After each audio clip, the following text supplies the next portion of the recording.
8 minutes past the hour. Welcome into the kickoff hour here on the old Rick and Bubba Show. We are live and we're in studio, and we thank you for being with us.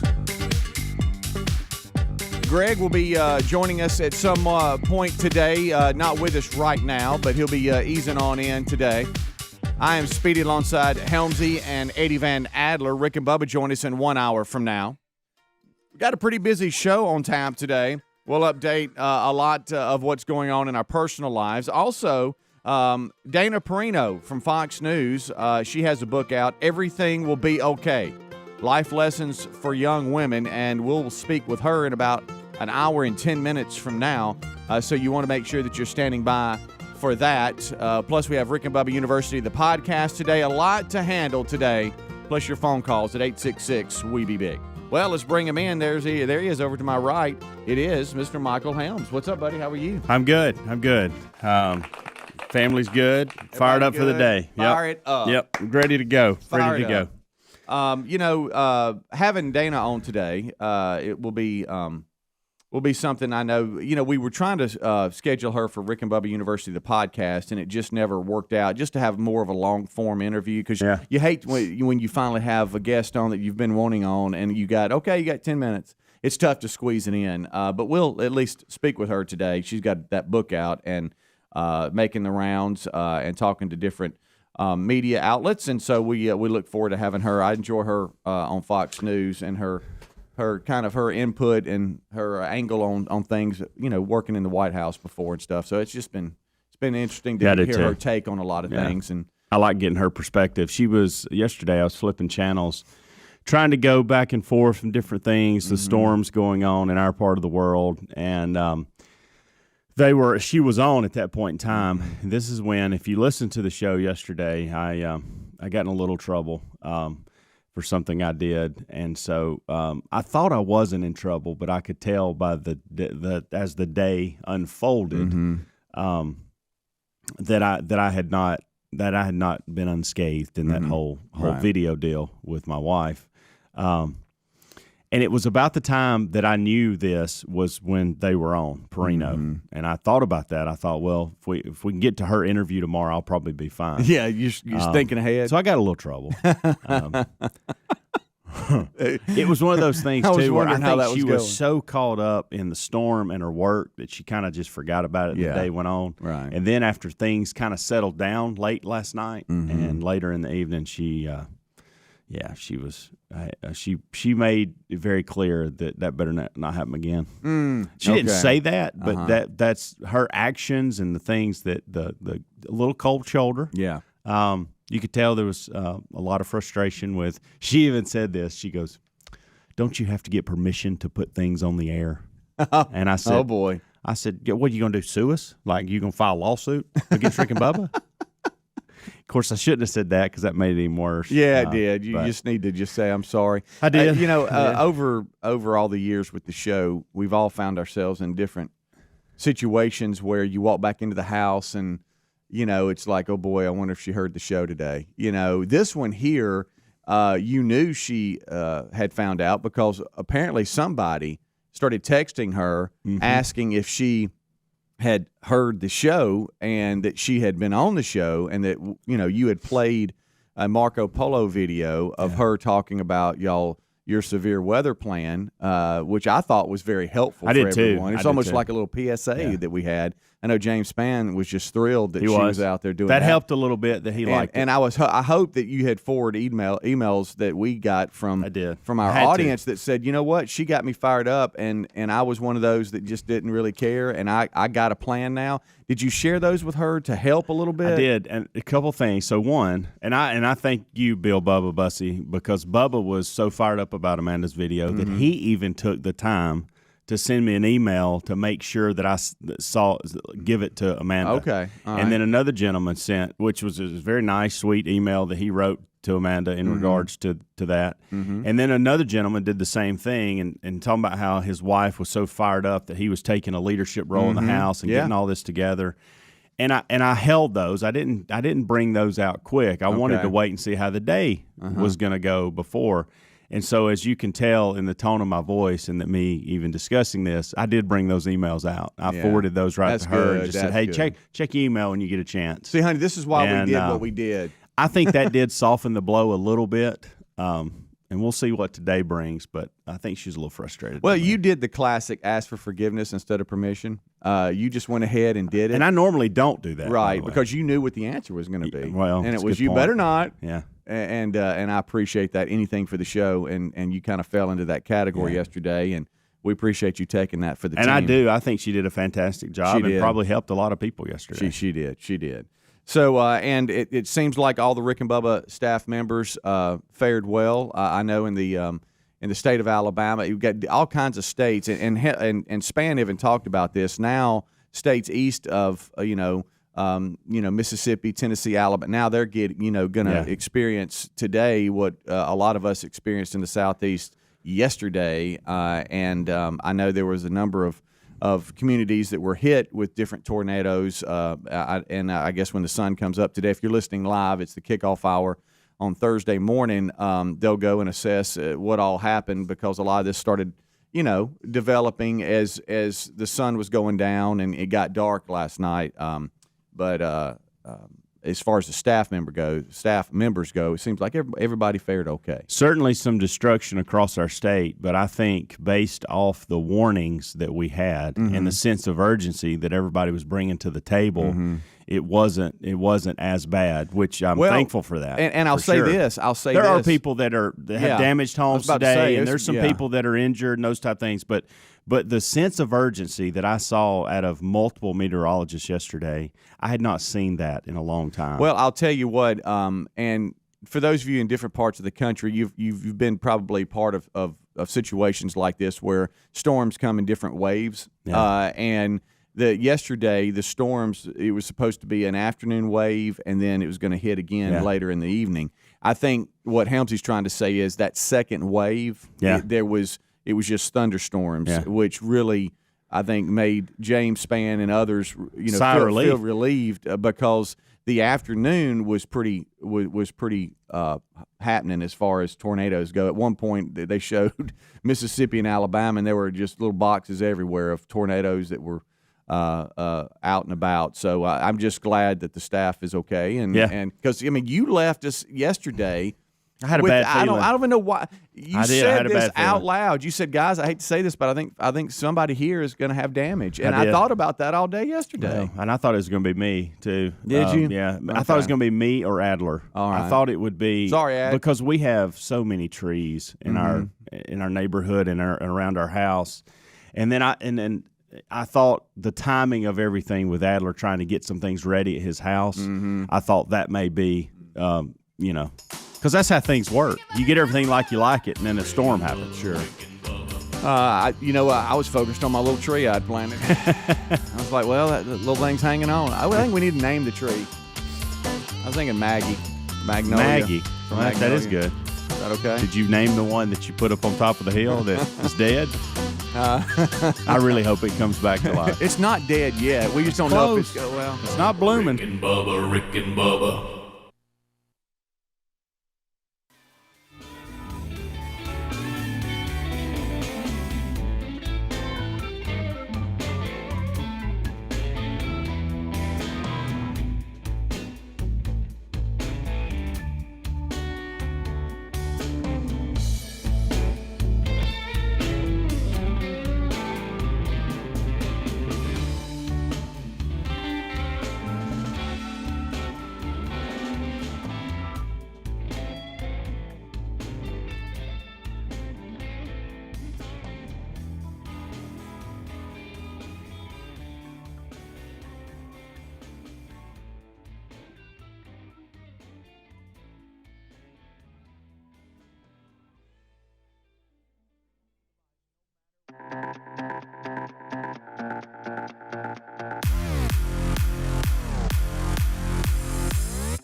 We're at 22 minutes past the hour, and you've got the Rick and Bubba Show's kickoff hour live on the air. We thank you so much for being with us. Greg joins us a little bit later.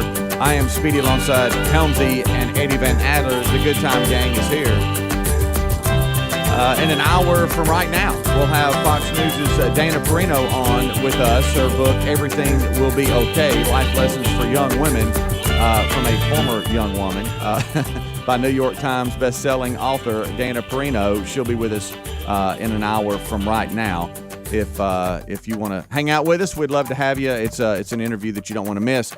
Rick and Bubba will have Rick and Bubba University, the podcast, today as well. And so we're looking forward to that, plus a whole lot more that we are kind of looking at today. You know, as far as the Rick and Bubba Show goes and what's happening, you know, you've got the store at rickandbubba.com, clearance items that are still there you need to take advantage of. And you've also got the Rick and Bubba Challenge. That's the bracket challenge for the men's NCAA basketball tournament that's about to crank up tonight with the play-in games. Is that right? We got play-in games to see who goes in. And I'm gonna be honest, I don't, and I think probably most everybody on the show can relate to what I'm about to say. I know I've heard Rick say it. My desire and passion for sports are not what they used to be. Not at all. So there's certain things that I don't get as amped up about as I used to, and this is one of them. I mean, I would have been talking about this all week, fired up about it. Hey, here's the bracket, and I've just kind of nonchalant went through it, kind of looked at it. I kind of filled out a bracket. I've got Illinois winning, and I don't know anything about them, and I'm thinking I should have taken Gonzaga. And outside of that, I have no clue to what's going on in the world. Just of a brackets. guess. So if you want to get in on that, it's, you know, my whole family's in on it. And so rickandbubba.com, it's in show notes, the Rick and Bubba Bracket Challenge. But it does start today, but it's a different feel because normally for the last, since the 64 team bracket 64 game bracket started, or 64 team, I should say, we're doing it different. It used to be Thursday and Friday was 32 and 32. And we had the play-in games the night before on a Wednesday night. Well, that's different. We didn't have play-in games last night. We're having play-in games tonight.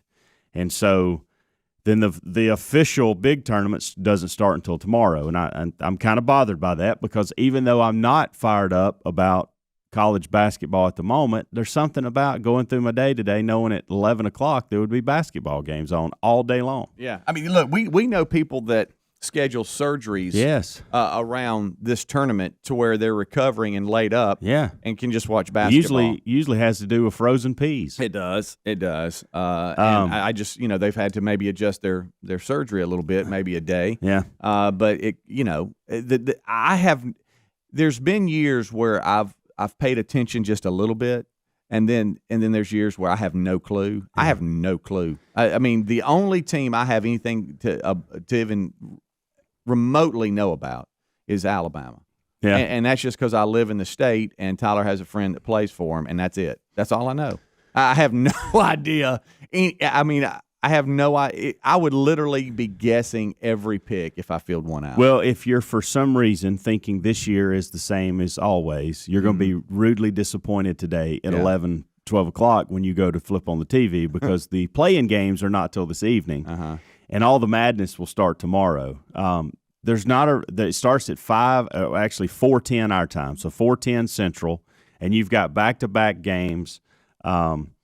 Teams like Texas Southern, Mount St. Mary's, Drake, Wichita State, Appalachian State, Norfolk State, UCLA, and Michigan State. Now, the UCLA-Michigan State game intrigues me a little bit, just because that's big. That's two big brands, but they don't play till like 8:57 our time. Yeah. So today's basketball, I'm looking at it now as we're live, and I'm done with it. Like, I won't get into this till tomorrow. Now, and if you're going to fill out the bracket, and we suggest that you do so at rickandbubba.com under show notes, there's a link there. You just click on it, and it's easy to fill out. Fill out your bracket, get something going. The winner, I understand, is going to get lunch with you. No, I'm kidding. What is the winner going to get of the Rick and Bubba Challenge bracket? Oh, they're going to get a Blaze. They're going to get a Blaze. We're going to pay out 3 spots. Okay.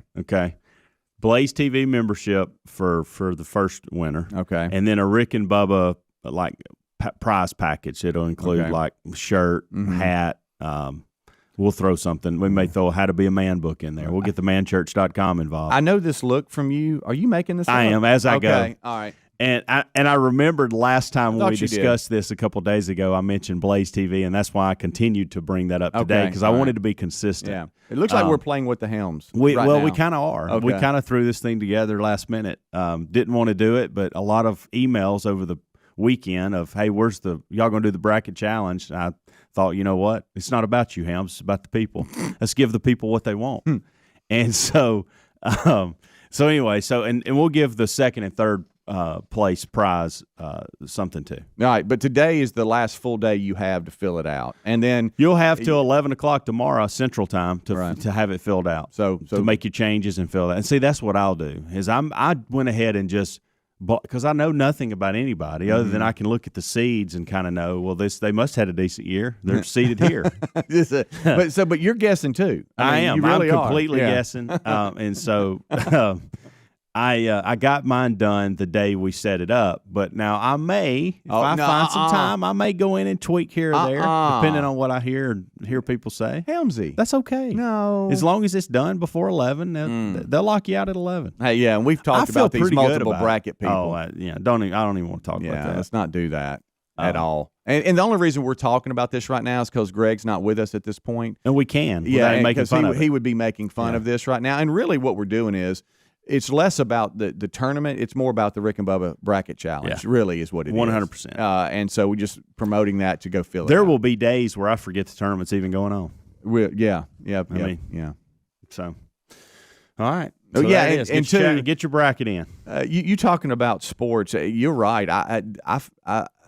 I care less unless my kids are doing something, that's what I'm involved with. As far as just I'm sitting down in front of a television and I am dialed in to some sporting event. It's just less and less. I think that's one thing the pandemic taught us is we might have cared too much about sports. We were holding on a little tight. Yeah. And then when we didn't have it for a large portion of last year, people found other things to do with their free time. Like get closer with your family. Yeah. That's what we did.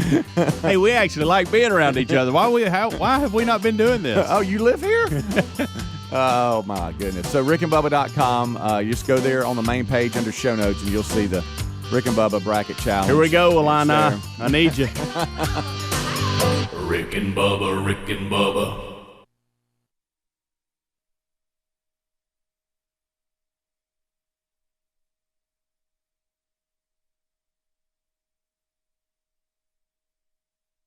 Our friends at Ancestry are back, and if you haven't given this a try, we're here to tell you this is a fascinating process. There's many paths to finding your family story, whichever way you choose. You could do this. You could trace your family generations back with a family tree, or you could uncover your true ethnicity with Ancestry DNA. It's easy to get started with Ancestry. And Ancestry DNA will tell you where your ancestors are from, and Ancestry's billions of records and millions of family trees will let you discover their personal stories. Maybe you'll find a famous relative or a picture of your great-grandmother as a little girl, or something truly unique about your family's past that you never would have known if not for Ancestry.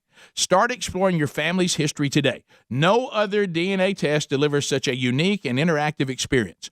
Grab an Ancestry DNA kit and start your free trial to amplify your discoveries with Ancestry's billions of records. Head to Ancestry.com/Bubba. That's Ancestry.com/Bubba or RickandBubba.com under the sponsors. So we got our all-form sofa last year, and since we've been hanging out at home more, the timing was perfect. Now, it's comfortable. It looks great. It's made in America using premium materials. Allform makes premium, customizable sofas and sectionals and chairs shipped right to your door. They've got armchairs, love seats, all the way up to an 8-seat sectional, so there's something for everyone. And the fabric is spill, stain, and scratch-resistant, so if you have kids or you just like to eat on your couch, that's a good thing to have. If you go to a regular old-fashioned furniture store, you're going to waste thousands of dollars on a cheap sofa with cheap materials that takes weeks and weeks to arrive. Don't do that. Check out allform.com/Bubba. If this sounds risky, don't worry. You got 100 days to try it out. If you don't love it, they'll come pick it up and give you a full refund. So what are you waiting for if you need a new chair or a new sofa? Here's the best part. Our listeners get 20% off all orders at allform.com/Bubba. That's allform.com/Bubba for 20% off, or rickandbubba.com for a link.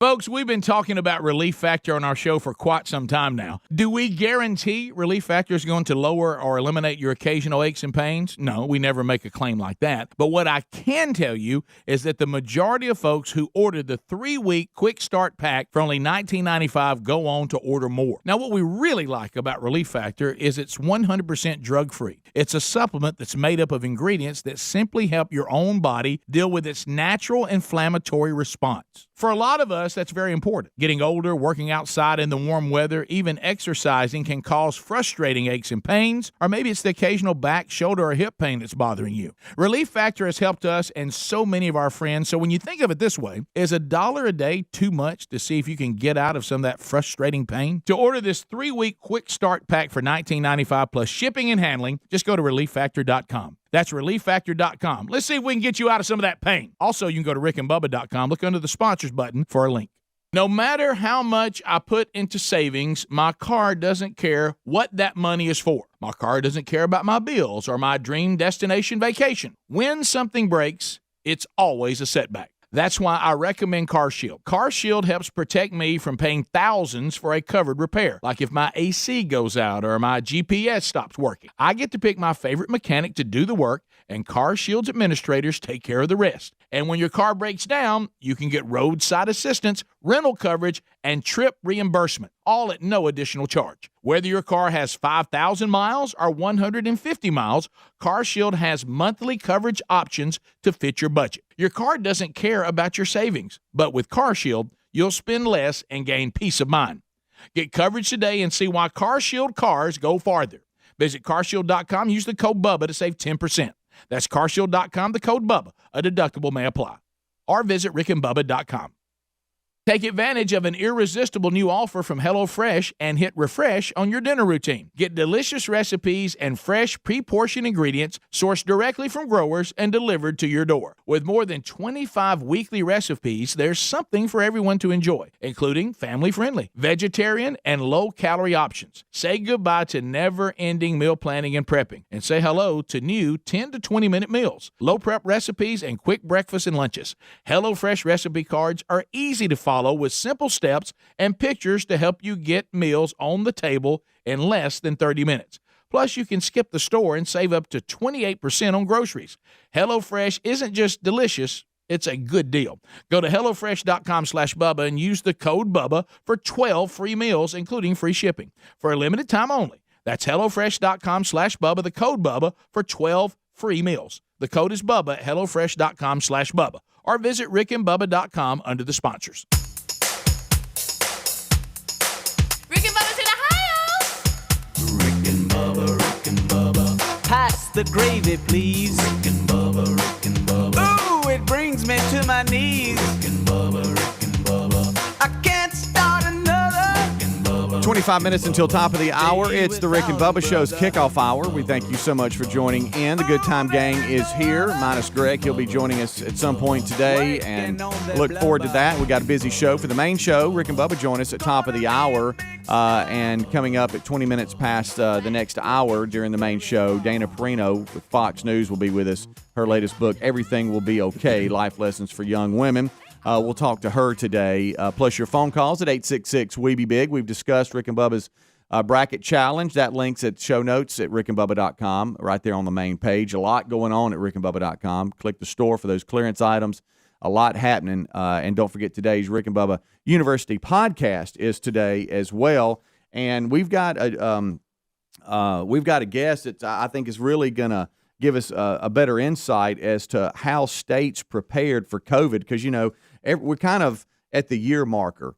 We've been talking, you know, over the last week or so about how we've been at the 1 year mark since, you know, most businesses shut down and the states started really making adjustments. I think back to that year, it's been a quick year. But we'll have the former, you know, COVID, when it came to the state of Alabama, the former Unified Command for COVID, the guy that was in charge of that, and getting the state prepared and how they communicated with other states, and a lot of questions that the guys have that Jim can answer. So looking forward to that today. So that'll be a good podcast. And then next week, scheduled so far, is going to be Oliver North Ollie. with Rick and Bubba's University podcast. So a lot happening with the podcast. You just search Rick and Bubba University. Back to Perino, who's on today, the big show. Mm-hmm. Everything Will Be Okay is the name of her book. Yeah, everything will be okay. I need to get 2 of those because I've got 2 daughters. Yes. Life lessons for young women, it says. We don't give the wisdom of people that are older of us Right. that have lived a little longer, have made some bad decisions, good decisions, and otherwise, and learn from we don't learn from mistakes. We don't even learn from good choices. Right. So this is an opportunity. Mm-hmm. If you got a little girl, young woman, probably a good read. Yeah. Very successful. Because I know where Dana is in regards to, her moral standard, and that seems like that would be good for that. Yeah. I don't think Madeline's ready for it, but I think Caroline could probably handle it. A lot to discuss here. You have to get a copy of that. I'm intrigued with this. Yeah, looking into it, it's going to be great. And she'll answer the question, where is Joe Biden? You're No, right. I'm just Well, kidding. I mean, good night. I know he's not in the basement. Apparently, he is in the White House, but he has not had a press conference. The guys talked about it. They claim that next week he'll have one. Isn't it sad that the White House has to issue a statement? Hey, next week your president will have a press conference.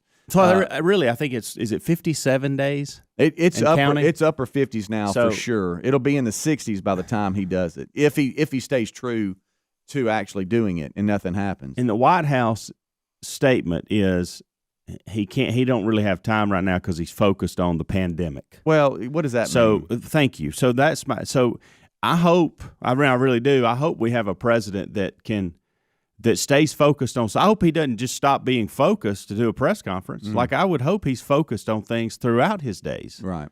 And why? So we can't do both. And, Are we that ill-equipped to do both? We can't be focused on the pandemic and talk to the people.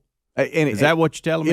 It'll be interesting too during this press conference if it ever happens, if they'll actually let journalists ask questions, and not because Well, it'll be certain journalists and it'll be certain questions that they got beforehand. Listen to that. I don't know. Did you That's what hear it'll be. or did you see any? And I doubt you did, because I know how your night Don't went. cross a red, I'm Jen telling Psaki. you. Oh yeah, Psaki is she'll circle back around and get you. Did you see any of Sean Hannity last night? Governor Abbott from I didn't Texas see that on piece. how I did see a little bit of Hannity, but not that particular All right, piece. so you know how they're taking the Dallas Convention Center and putting a lot of the immigrants that are coming over the border, teenagers and stuff. They're moving all of them there. Well, Governor Abbott is beside himself because they won't tell local and state government who is coming, if they've been screened, if they have COVID, if they've been tested, if they have the variant. They're just bringing them all in to the city of Dallas, and they won't answer any questions. The media is not allowed to go anywhere into the facilities where they're all coming in. They've been shut out, and they just keep stumbling over themselves trying to answer these questions as to why, and it makes no sense. And the media is actually, I've started to see a little bit of a turn of like, hey, what are y'all trying to hide? But Governor Abbott is extremely upset, and you've seen some of these border mayors that are screaming, going, "What are y'all doing?" Yeah. The rest of the country doesn't seem to care, but these immigrants that are coming in, they're not staying here. They're just passing through here, and they're going to be in every state in the country. So y'all better start caring. Yeah. But it's just weird how, we have mask mandates and we can't do this and you can't do that. And hey, by 4th of July, y'all might need you be able to gather, but we're just going to let everybody through the border, and we don't know if they're tested positive or not. And they're so some coming. of these governors are going, hey, what are you doing? Yeah. And they won't even answer the questions to the governors, to this local and state level of who are they that are coming into the Dallas Convention Center? Have they been tested?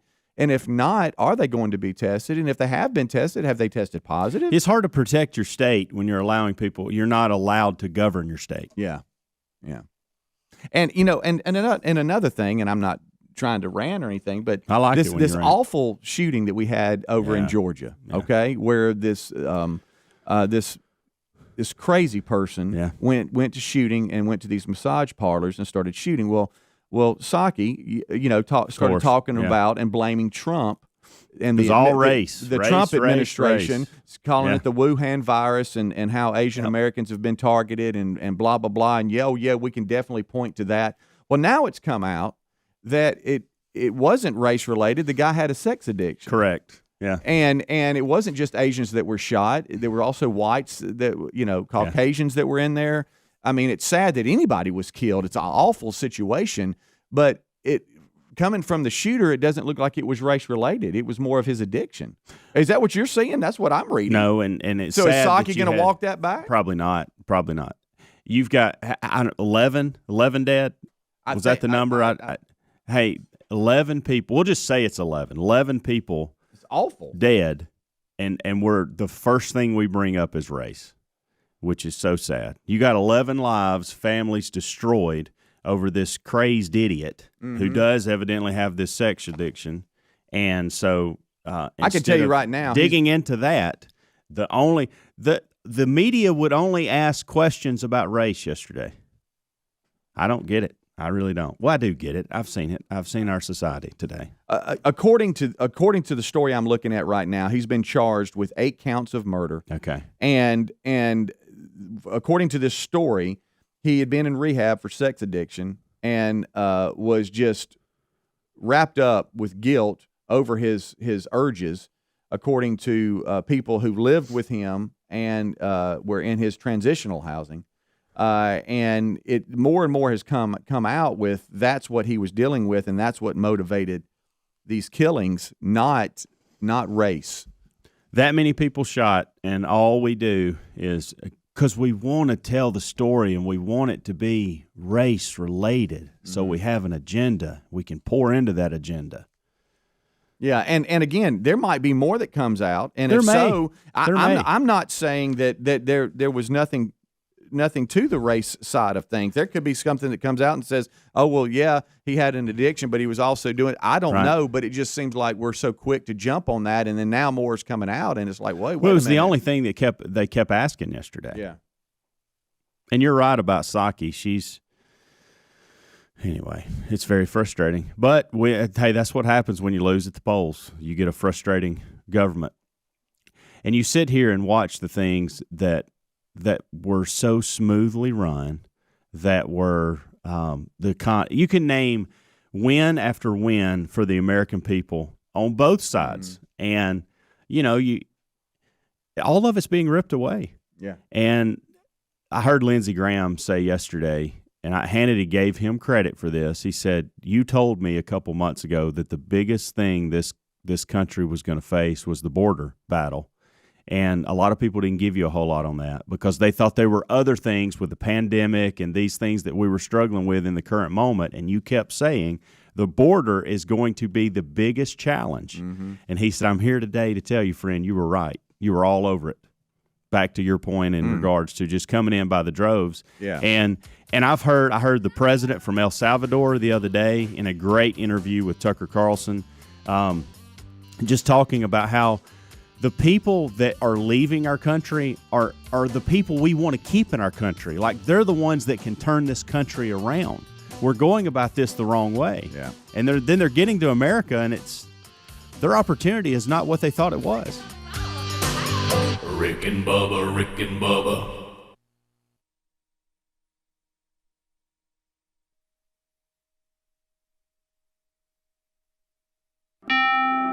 What can help you take advantage of today's low mortgage rates and save money? Rocket can. You could save hundreds of dollars every month by refinancing with Rocket Mortgage at today's near historic low rates. If your current rate is over 4%, you could lower your payment by over $150 a month, saving thousands in interest every year. Call us today at 8338-ROCKET or go to rocketmortgage.com. Savings are based on Quicken Loans, internal data. Points and fees may apply. Call for cost information and conditions. Equal housing lender. Licensed in all 50 states. And NMLSConsumerAccess.org number 3030. I'm Dr. Baker, an ER physician. If you're having leg pain, swelling, or redness, but haven't talked to your doctor yet, don't wait.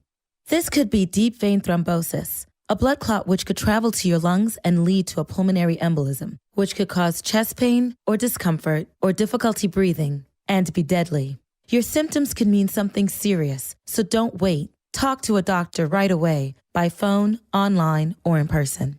Brought to you by Bristol Myers Squibb and Pfizer. If you drive a car, truck, SUV, or vehicle of any kind, you need Get Upside, the free gas app that pays you cash back for every gallon of gas you buy. That's right. With the free Get Upside gas app, you can get up to 25 cents a gallon cash back every time you buy gas. Nearly 3 million people have earned cash back with Get Upside just for buying gas. I always use Get Upside. Some months I make $200 to $300. I love getting money back for things I use every day. It's just free money for buying gas. There's no catch. It's simple. And you get your cash back right away. Download the free Get Upside app now in the App Store or Google Play to save up to 25 cents a gallon when you buy gas. Use promo code SEMI for a 50-cent per gallon bonus on your first tank. That's up to 75 cents a gallon on your next fill-up. You can cash out anytime to PayPal or an e-gift card for Amazon and other brands. Earn cash back on gas on every fill-up. Just download the free Get Upside app and use promo code SEMI for a 50-cent per gallon bonus on your first tank. That's code SEMI. Panera's new flatbread pizzas are here. But to our new chef, Klaus, they're not just pizzas, they're masterpieces. Because it's not just cheese, it's hot and melty mozzarella and fontina cheese. It's not just sauce, it's market tomato red bell pepper sauce. And it's not just toppings, it's fresh mozzarella, basil, and grape tomatoes. Taste our delicious new flatbread pizzas today. Order online for pickup or delivery. Panera. Restrictions apply. Right now, Allstate has almost as many ways to save as there are types of music. Save for being a new customer. Save more for adding DriveWise. And save even more for driving safely. Visit Allstate.com or contact your local agent to get a quote. Find out how much you can save today. Allstate. Now that should be music to your ears. Not available in every state. New customer savings based on early signing discount. DriveWise is an optional feature. Savings vary based on how you buy. Subject to terms and conditions. Allstate Fire and Casualty Insurance Company and affiliates. Smoothbrook, Illinois. Our friends at Ancestry are back, and if you haven't given this a try, we're here to tell you this is a fascinating process. There's many paths to finding your family story, whichever way you choose. You could do this. You could trace your family generations back with a family tree, or you could uncover your true ethnicity with Ancestry DNA. It's easy to get started with Ancestry. And Ancestry DNA will tell you where your ancestors are from, and Ancestry's billions of records and millions of family trees will let you discover their personal stories. Maybe you'll find a famous relative or a picture of your great-grandmother as a little girl, or something truly unique about your family's past that you never would have known if not for Ancestry. Start exploring your family's history today. No other DNA test delivers such a unique and interactive experience. Grab an Ancestry DNA kit and start your free trial to amplify your discoveries with Ancestry's billions of records. Head to Ancestry.com/Bubba. That's Ancestry.com/Bubba or RickandBubba.com under the sponsors. 2021 is looking up. New beginnings means new opportunities to grow your business. If part of your strategy is adding new members to your team, LinkedIn Jobs finds the right person quickly. To make things better, your first job post is going to be free. LinkedIn is an active community with over 722 million professionals worldwide. Now, getting started is easier than ever with new features to help you find qualified candidates. You can post a job with your targeted screening questions, and LinkedIn will quickly get your role in front of more qualified candidates. Manage job posts and contact candidates from a single view on LinkedIn.com, as functions are now streamlined onto one simple screen. And now you can do all this from your mobile device, no matter where the day may take you. That's how LinkedIn Jobs can help you hire the right person faster. When your business is ready to make that next hire, find the right person with LinkedIn Jobs. Right now, you can post a job for free by going to linkedin.com/Bubba. That's linkedin.com/Bubba. Terms and conditions apply. Rick and Bubba's in Ohio. Rick and Bubba. Pass the gravy. 10 minutes until top of the hour. Thank you so much for tuning in to the kickoff hour. Rick and Bubba join us right after top of the hour break. This portion of the show is brought to you by linkedin.com/Bubba. What if I told you you could make your business stronger in a major way for free? Well, as we're into 2021 and it's here, I know a lot of you are planning for the year and you want to make your small business success. You're an owner and you're out there and you're starting to maybe start the year fresh, and you're looking for those employees to help you do that. Well, LinkedIn Jobs can help your business and your next hire. And guess what? Listeners of this show will do it for free. They feature an active community of professionals with more than 722 million members worldwide. And getting started Getting started is easier than ever. Go ahead right now, post a job with targeted screening questions, and LinkedIn.com/Bubba will get your role in front of more qualified candidates. You can even manage job posts and contact candidates from your mobile device anytime, anywhere. And that's how LinkedIn Jobs can help you hire the right person faster. And in the world we're living in, it's important than ever to make sure you're hiring the right people for your job. So go to LinkedIn.com/Bubba and post your job for free as a listener of this show and viewer. Find a link at rickandbubba.com under sponsors if you'd like, or if you want to go straight there, it's LinkedIn.com/Bubba. You know, I remember the days of we used to go up to a corkboard and post a job posting now, but that's only going to hit a few people. This hits them all. Yeah, it does. I want to dig into to your mess that you have at the house. And I do. But I do want to say this in regards to the mess we just discussed. I don't think it's unreasonable for two things. I don't think it's unreasonable for us to wonder why our president hasn't spoke to and had a press conference in 57 days of being in office. Mm-hmm. I don't think that's unreasonable. I think you need to get to a mic, Joe, and talk to everybody and answer and take legitimate questions. Mm-hmm. I don't think that's much for the American people to ask. No. Number two, I don't think it's much for us to ask when we have these incidents like what's going on in Atlanta, that you allow the authorities to do their job before you rush to screaming race. You just that I don't think as an American, black, white, or otherwise, that it's unreasonable to say, tap the brakes on these things, give the people a little credit, okay, before we go jumping off the end of the details of these things and assuming. That's all. That's all I'm asking. Now, from that mess. But what I'm saying is, but to your point, what we're learning about this shooting massacre in Atlanta Metro from this crazy person that just had lost his mind. Yeah. From his roommates and the people that knew him. Right. He had a terrible addiction, and he felt guilty. And it's really a sad story. It really is. There's a lot of demons here that he was struggling with that people are not really talking about that side. Right. Of it. It's awful, the people that lost their lives. I mean, that's up front and first. Yes. But these people are going. He would come home and I did it again. I and he would be depressed. He would feel guilty, and so the massage parlors he went to, it wasn't I'm targeting race. It was those are the ones he visited and felt guilty and depressed because he couldn't overcome his addiction. Right. And that's what we're learning. Yeah. But the media quickly jumped on Asian Americans are being targeted by this guy. It was race related. And like we've said, and we want to be very outspoken here on the show, there could be more that comes out, and there could be an element to that. But right now what we're learning is that it wasn't. He obviously, with his addiction, it looks like he did prefer Asian women. Yeah. Okay. Right. So we know that. Right. But that's not a race. That's not I'm going in here and doing this because they're Asian descent. Right. That's because I'm so frustrated and I'm struggling with all these demons that I have in my life in regards to this awful addiction that I have. Right. But then you have Psaki, just being I've heard irresponsible. Trump being blamed for this. Yes, it's the most that's what she ridiculous said thing. yesterday. She said definitely the former administration calling it the Wuhan virus and all this. Yes, for sure. It played a major role in it. Unbelievable. It's just sad. All right, let's get to the mess that is your house right now. Yeah. So, well, and look, can Your I just garage, say, I should say, say it's not this? your house. Let me just say this: those that are affected with the deep south storms, I have nothing to say that even closely compares to your damage. And This is a mild inconvenience. Yes, this is just probably not even that. So yesterday at the Cove, it was busy because everybody's trying to prepare.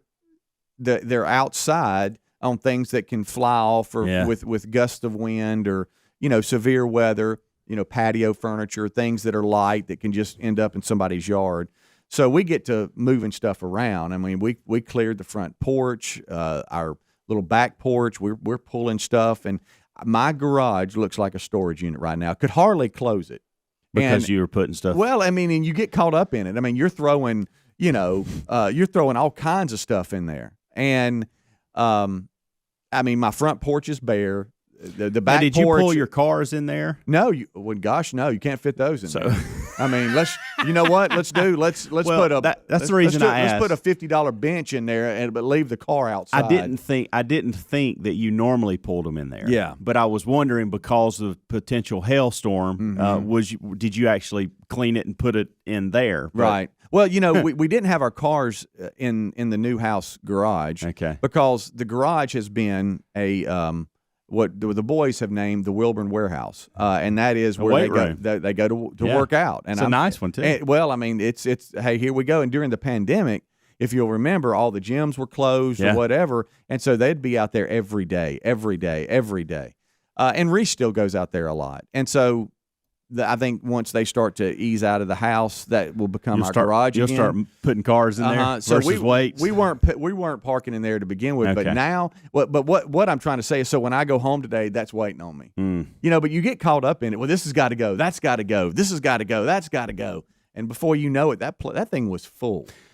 Well, and I get it. I have neglected so many things over the last 3 or 4 weeks at my house that I would have already had done by now. With yard, with garage, and those type things, and it's really starting to get on me. And so much so this weekend, I was like, okay, here we go. I'm gonna dive into that early week. Well, then you look up and there's rain coming, and the things that I need to do in the yard you can't do when it's wet. Right. And I'm really frustrated at myself right now in that regard. Oh, really? Because see, this weekend it was a free weekend from kids playing in tennis tournaments, and we were going to go fishing, or we're still going. And I'm sitting here thinking, okay, I would get to see my mom and dad for the first time because they've been through the vaccine, and we finally got through that. So we're excited to see them, and I'm sitting here. It's just hanging up, and I probably won't get it done because that's hanging over me, me. All I can think about is all those weeds that are in my yard right now, and the pine straw that needs to be replenished. Yeah. And there's a couple limbs that I've just let sit there for some reason and not picked them up. And now it's time. And it's time. And look, these are easy things to deal with. There's a lot of you out there that are dealing with much bigger problems. Me going and trying to get everything back out of the garage, I understand is pretty easy problem to resolve. It's just now it's on me because I got caught up in putting things in there yesterday, and now the thing's full to where you can hardly close the garage. Oh, and you mentioned parents. So my parents got the second Pfizer vaccine yesterday. Yeah. Back at home, doing well. Dad said it feels like somebody punched you in the arm, but other than that, that's good. They're feeling pretty good. That's what you want. Yeah. So far, so good. We hope today's a good day. We'll be right back. The main show will start with Rick and Bubba, so don't you go anywhere. Rick and Bubba, Rick and Bubba.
minutes past the hour of the Rick and Bubba Show. Thank you for being with us.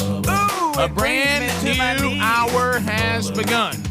And we start with the national anthem.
It was 8 minutes after the hour. Rick and Bubba Show moving forward. Thank you for being with us. We'll get into stuff quickly. We'll update you on where the severe weather threat in the southeast has been, where it is, and where it's going. So we'll get that for you coming up. Dana Perino from Fox News will be with us. She has a brand new book, Everything Will Be Okay, Life Lessons for young women from a former young woman. So we will talk to her about her new book coming up real quick. That'll be coming up next segment. So Speedy is here. Also Helmsy and Adler. The real Greg Burgess is with Mom and Dad. Dad is having some fever issues and chills, and he's taking Dad with Mom to the emergency room, and we'll get you updated on that. Hopefully it's no big deal, but they needed some help this morning, so Greg is there taking care of that. He'll either join us later in the program or be back with us tomorrow. Sitting across the way, there he sits, the other half of the two sexiest fat men alive, the pride of Cedar Springs, Alabama. Most of you know him best as the silver-tongued one, the man with a golden voice, professional lunch eaters man of the year, the inventor of pizza in a cup, Shakespeare's worst nightmare, and the master of the King's English. Ladies and gentlemen, put your hands together for Bill Bubba Bussey!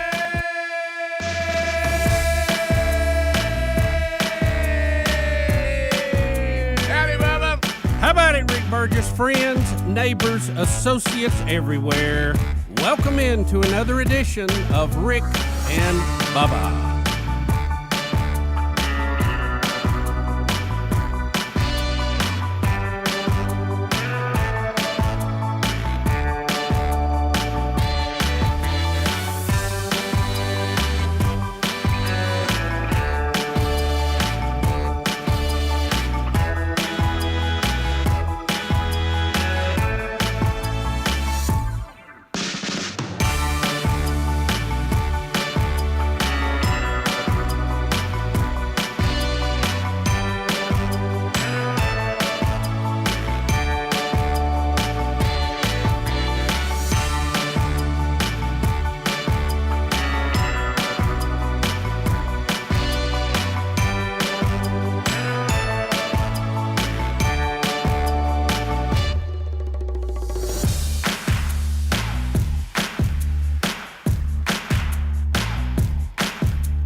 Hey, Bubba, so I know that we will get into an interview quickly, then we'll get back, but kind of updating for the southeastern United States. A big portion of the Rick and Bubba audience, severe weather roared through yesterday. It could have been a lot worse. Now, if your house has been destroyed, you're like, y'all know what happened to me. We do.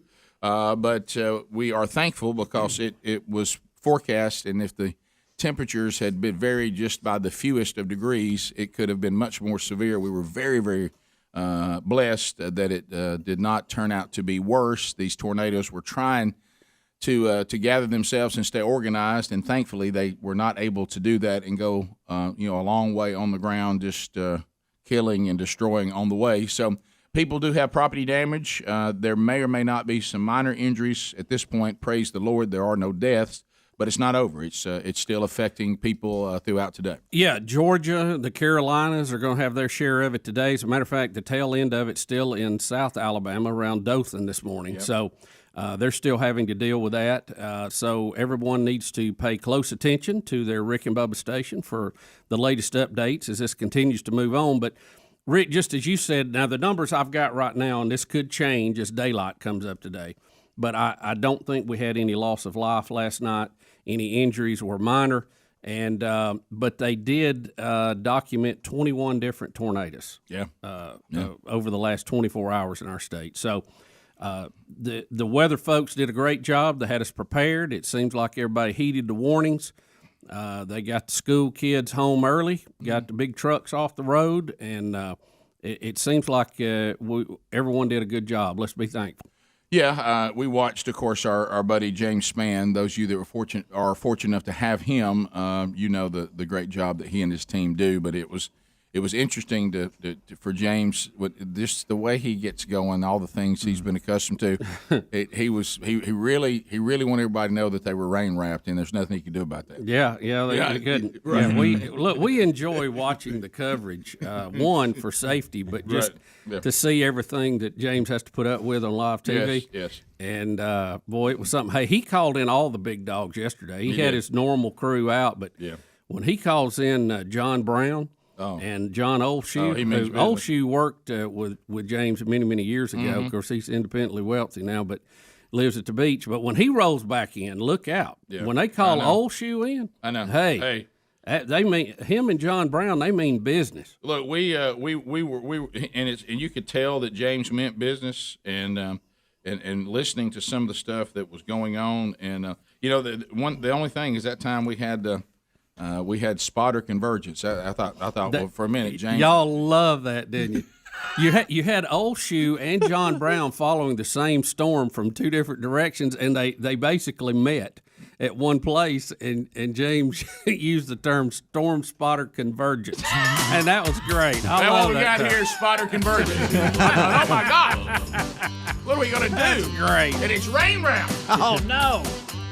It's not like Oklahoma at all. No. Hey, James doesn't like when his cameras don't work. Boy, he doesn't. Huh? Boy, you got a tower cam and that thing's down. Yeah, somebody's gonna take a lashing over that today. Boy, you're right. I'm back in the weather office. They're gonna get 3 stripes. DCH was struggling. Rick and Bubba, Rick and Bubba.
the gravy, please. It's 20 minutes now past the hour of the Rick and Bubba Show. Dana Perino is with us. Excited to talk to her, and the new book is out, Everything Will Be Okay, Life Lessons for Young Women. She already has a New York Times bestseller. And the good news is lessons and advice from the bright side. And she, of course, is the co-anchor of America's Newsroom. She's also co-host on Fox News' The Five. And Dana Perino joins us now. Dana, welcome to Rick and Bubba. Great to be on with you again. Yes, it's been a long time. It's been a while. Yeah, I remember meeting you guys in Atlanta. Yeah, the lovely Gwinnett County. Yes. That was a fun night. There was a lot going on that night. You know what? That Always is. Well, it's Rick and Bubba are there. You know it's going to be a big deal. Well, people usually remember us, but it's usually because it was traumatizing. Right. So it's anyway. not always positive. Yeah. Well, good to be with you, and we do want to dive in. Been looking at the book, and I know it's doing well. Congratulations on that. And a couple of questions, though, about things that have just happened, and then we'll dive right into the book. Yeah, Dana, you're out there on the cutting edge. You see what's going on, hear what's going on. I mean, you have to talk to Greg Gutfeld every day, so you really know what's going on. I know y'all have a lot of fun on the Five. It looks like you have a lot of fun.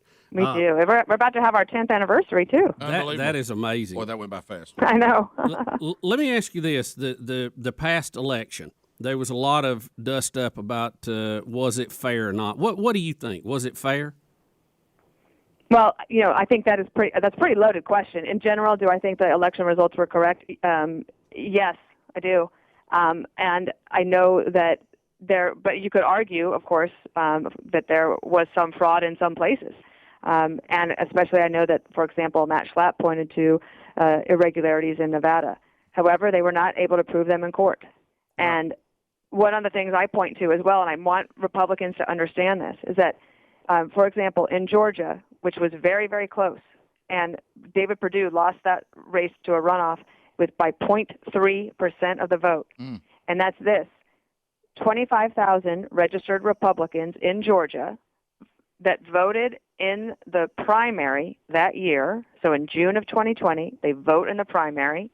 They did not show up on Election Day, November 3rd. And if they had shown up and voted the way, for Republicans, President Trump would have won the state of Georgia, and Senator Perdue would have won re-election, and we wouldn't have had the Georgia runoff. So while there is concerns, and all across the country, state legislatures are looking at tightening up to make sure that you have to have voter ID, that ballot harvesting is wrong. But also there's a study that just came out that shows that absentee ballots, that it didn't overwhelmingly help Biden, that Republicans took advantage of mail-in ballots just as much as Democrats did. So for Republicans to win going forward, it's important to deal with voter fraud where you are concerned about it, but you also have to figure out how to turn out your people to vote, because that is what would have made all the difference. Right. So with the election being fair, and we're gonna say within the margin of error, which you normally have, you always have some fraud. Donald Trump loses.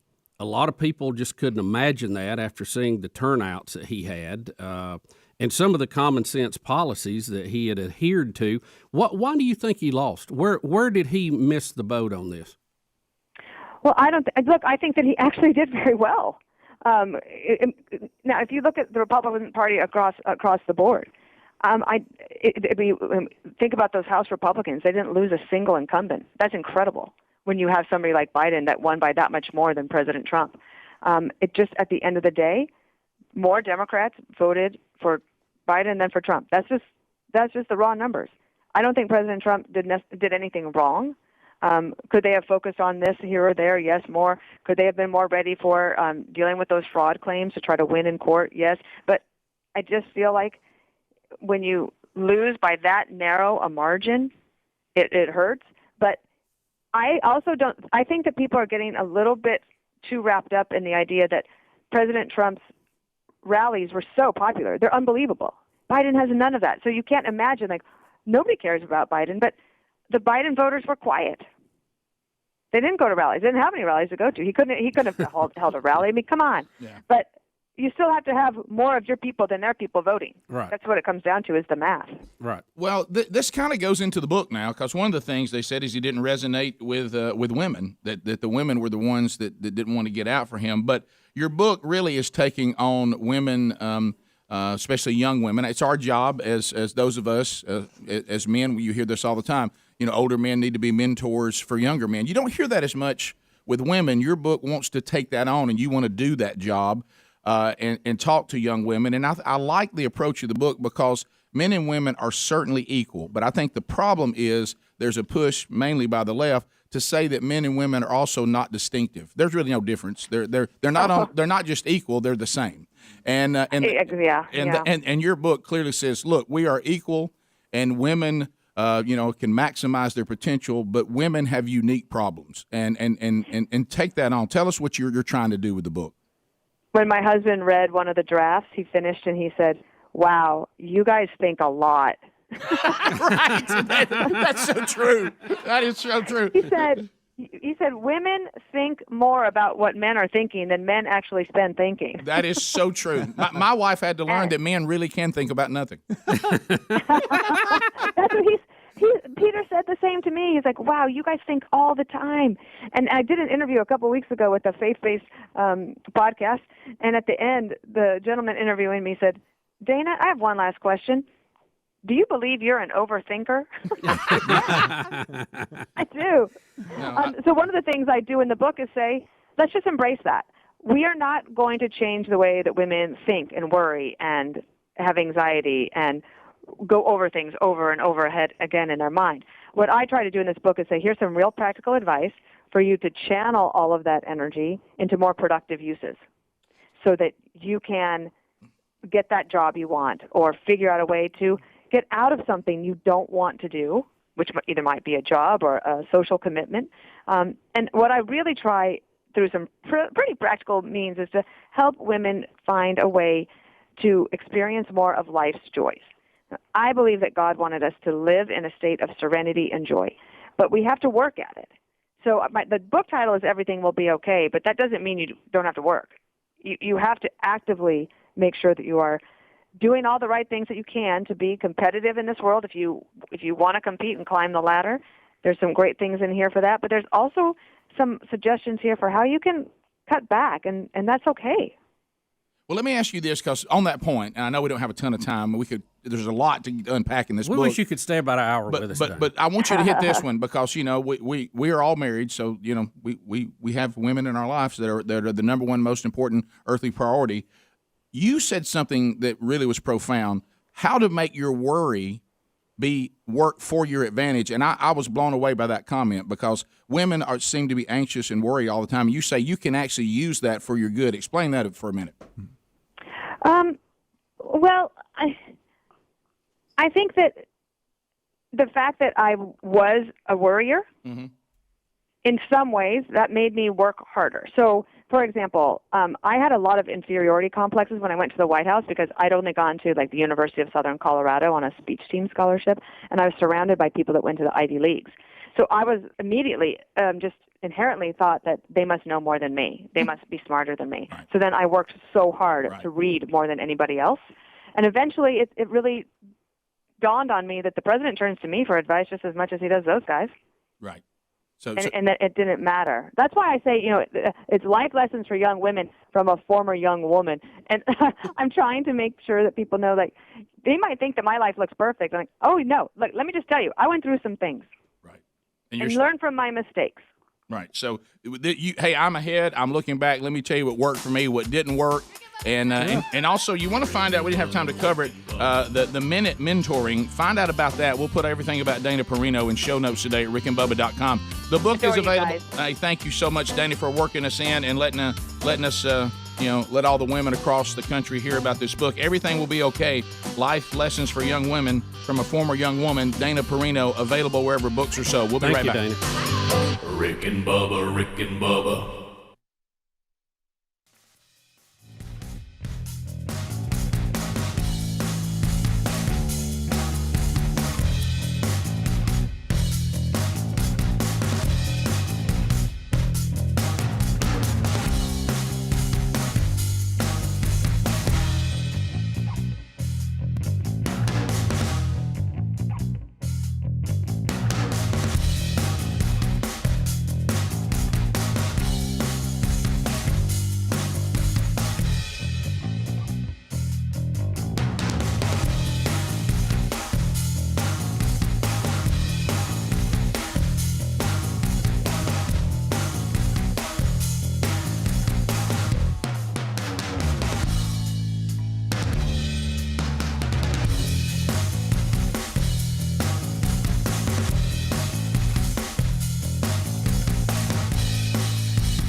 35 minutes past the hour.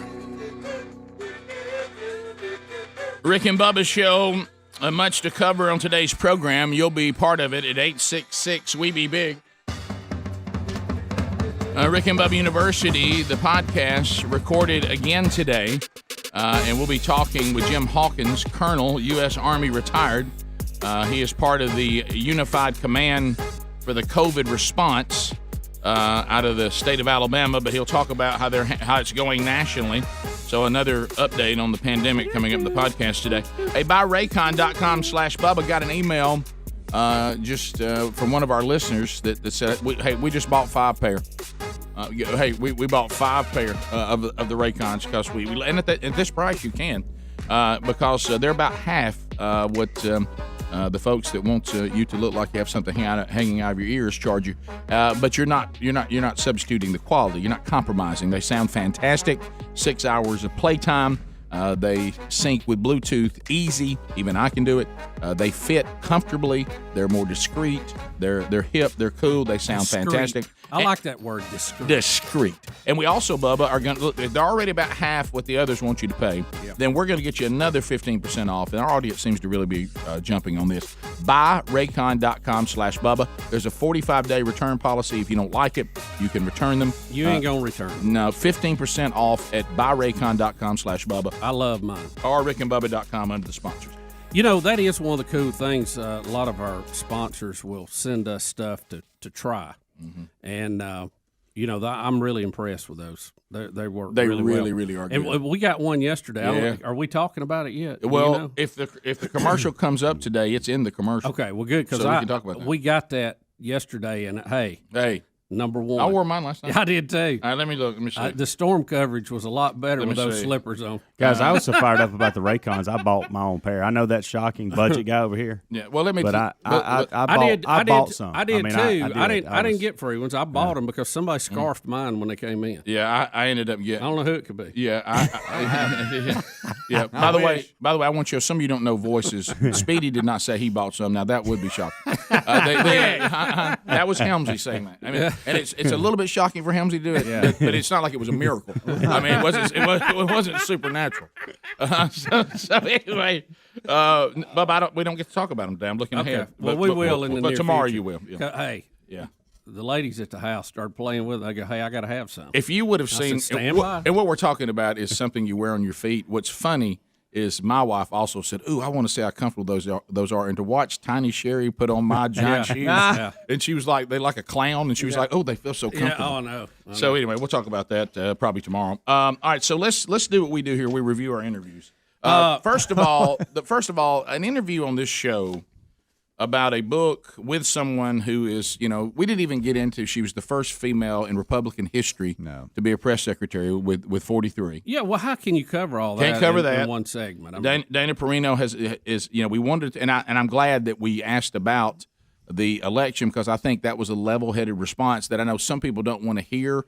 But the more we are looking into it, the more we're coming to the conclusion that, yes, it was extremely close. Yes, there was voter fraud. There's always voter fraud. But at the end of it all, President Trump just lost. And part of that was, like she said, in the state of Georgia, if the Republican voters had just got out and voted at the level they did in the first election, a lot of this doesn't happen. He won close the first time and he lost close the second time. And so it may just be that simple, Rick. Right. I mean, I've kind of come to that conclusion too. A lot of people don't want to hear that, and that's fine. But we have looked into it. We've studied it. We've looked at the numbers, and from the day after the election, where we all thought something fishy was going on, to now, I mean, when you uncover facts, you have to adjust your position as you see those facts. So we wanted to get someone who covered it, has been a press secretary, been in the middle of it, who's obviously a Republican. To talk about that, and that didn't give us a lot of time for the book, but we were literally dealing. We had 10 minutes. We got it all in. We had 10 minutes. I think we had a good question, and we talked about the book. Listen, I'm a consumer of interviews. I love listening to a good interview. Listen to a podcast. Okay? Won't you I will. I do. And I thought that was 9.5 minutes of really excellent interview. I love the way y'all handled it. She had good questions. It was topical to what's going on today. You got her book in. I thought the questions in regards to the book were fantastic with the limited time we had. I thought it was good. Guys, I give you an A+. I couldn't enjoy it. I was a nervous wreck. Yeah, I know. And you're in the producer. Yeah, I'm in the standpoint. producer You can't because enjoy there that. was 4 minutes left and we hadn't talked about the book. Can I tell and you- I was nervous, but we got it in, and y'all did well. Can I tell you what I loved is, and I thought this was a great move on your part, Bubba, and it really, really calmed me a little bit, because when you first walked into my office today, He's fired up today. Right. It was No, I yeah. had some misinformation on something that may have been an assumption. Right. But that's the way I run. Right. Well, and you've had that word broke down for you, so you listen. Bubba said he realized, because he's had the word assumption broken down for him his whole life, like I have, and he knew that I need to do something because I'm about to take that word and do the three things. Right. Mm-hmm. So he let her know on the phone in the break, which I thought that really put me at ease. We are going to ask you about the election, then we'll get into the book. Yeah. And Well, I mean, when people come on here, they're obviously have something they want to push, right?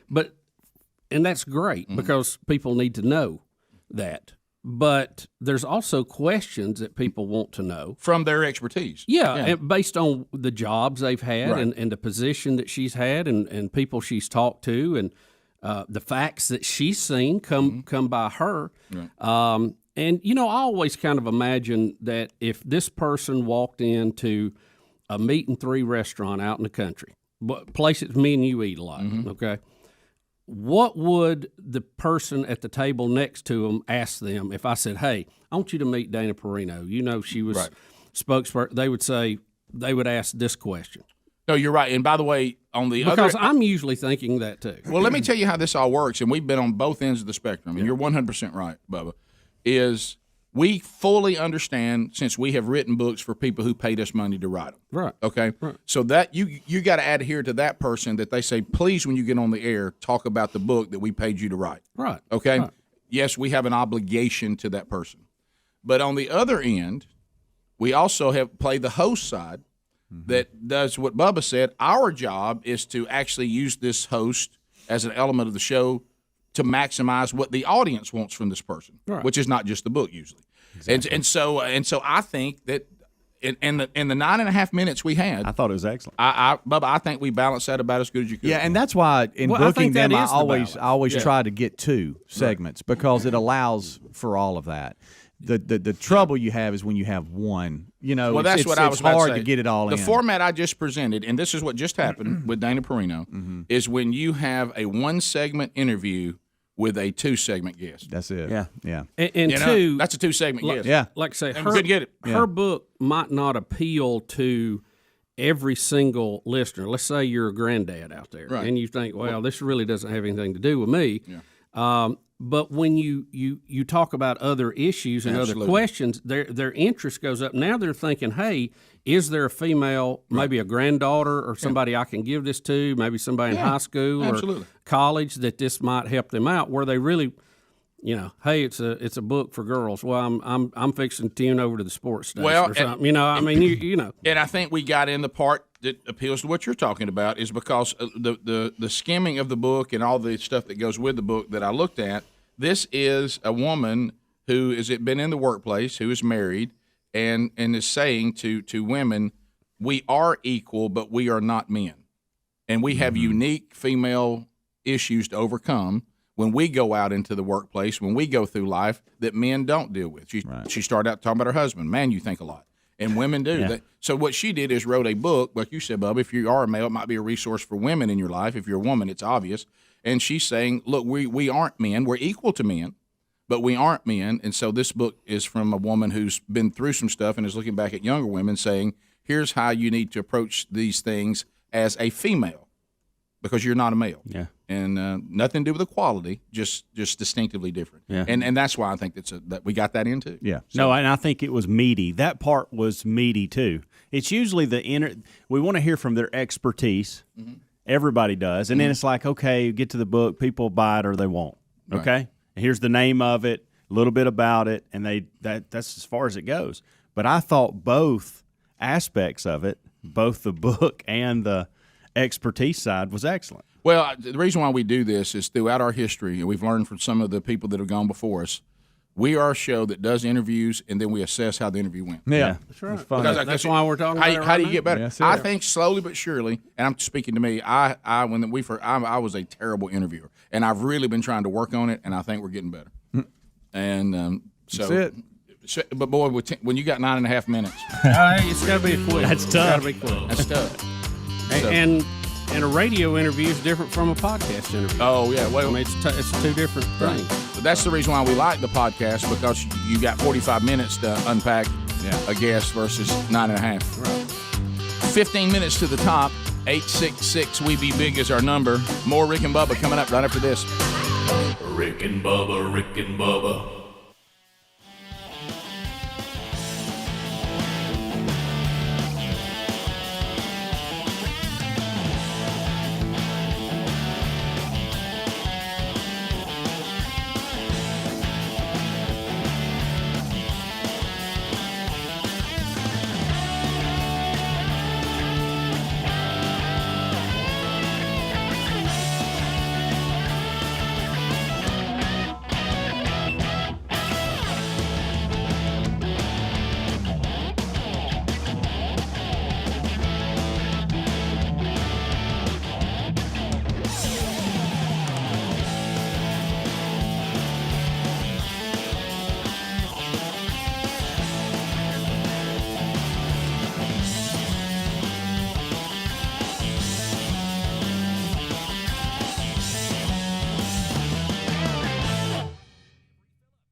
The Rick and Bubba Show, 866-WE-BE-BIG is our number.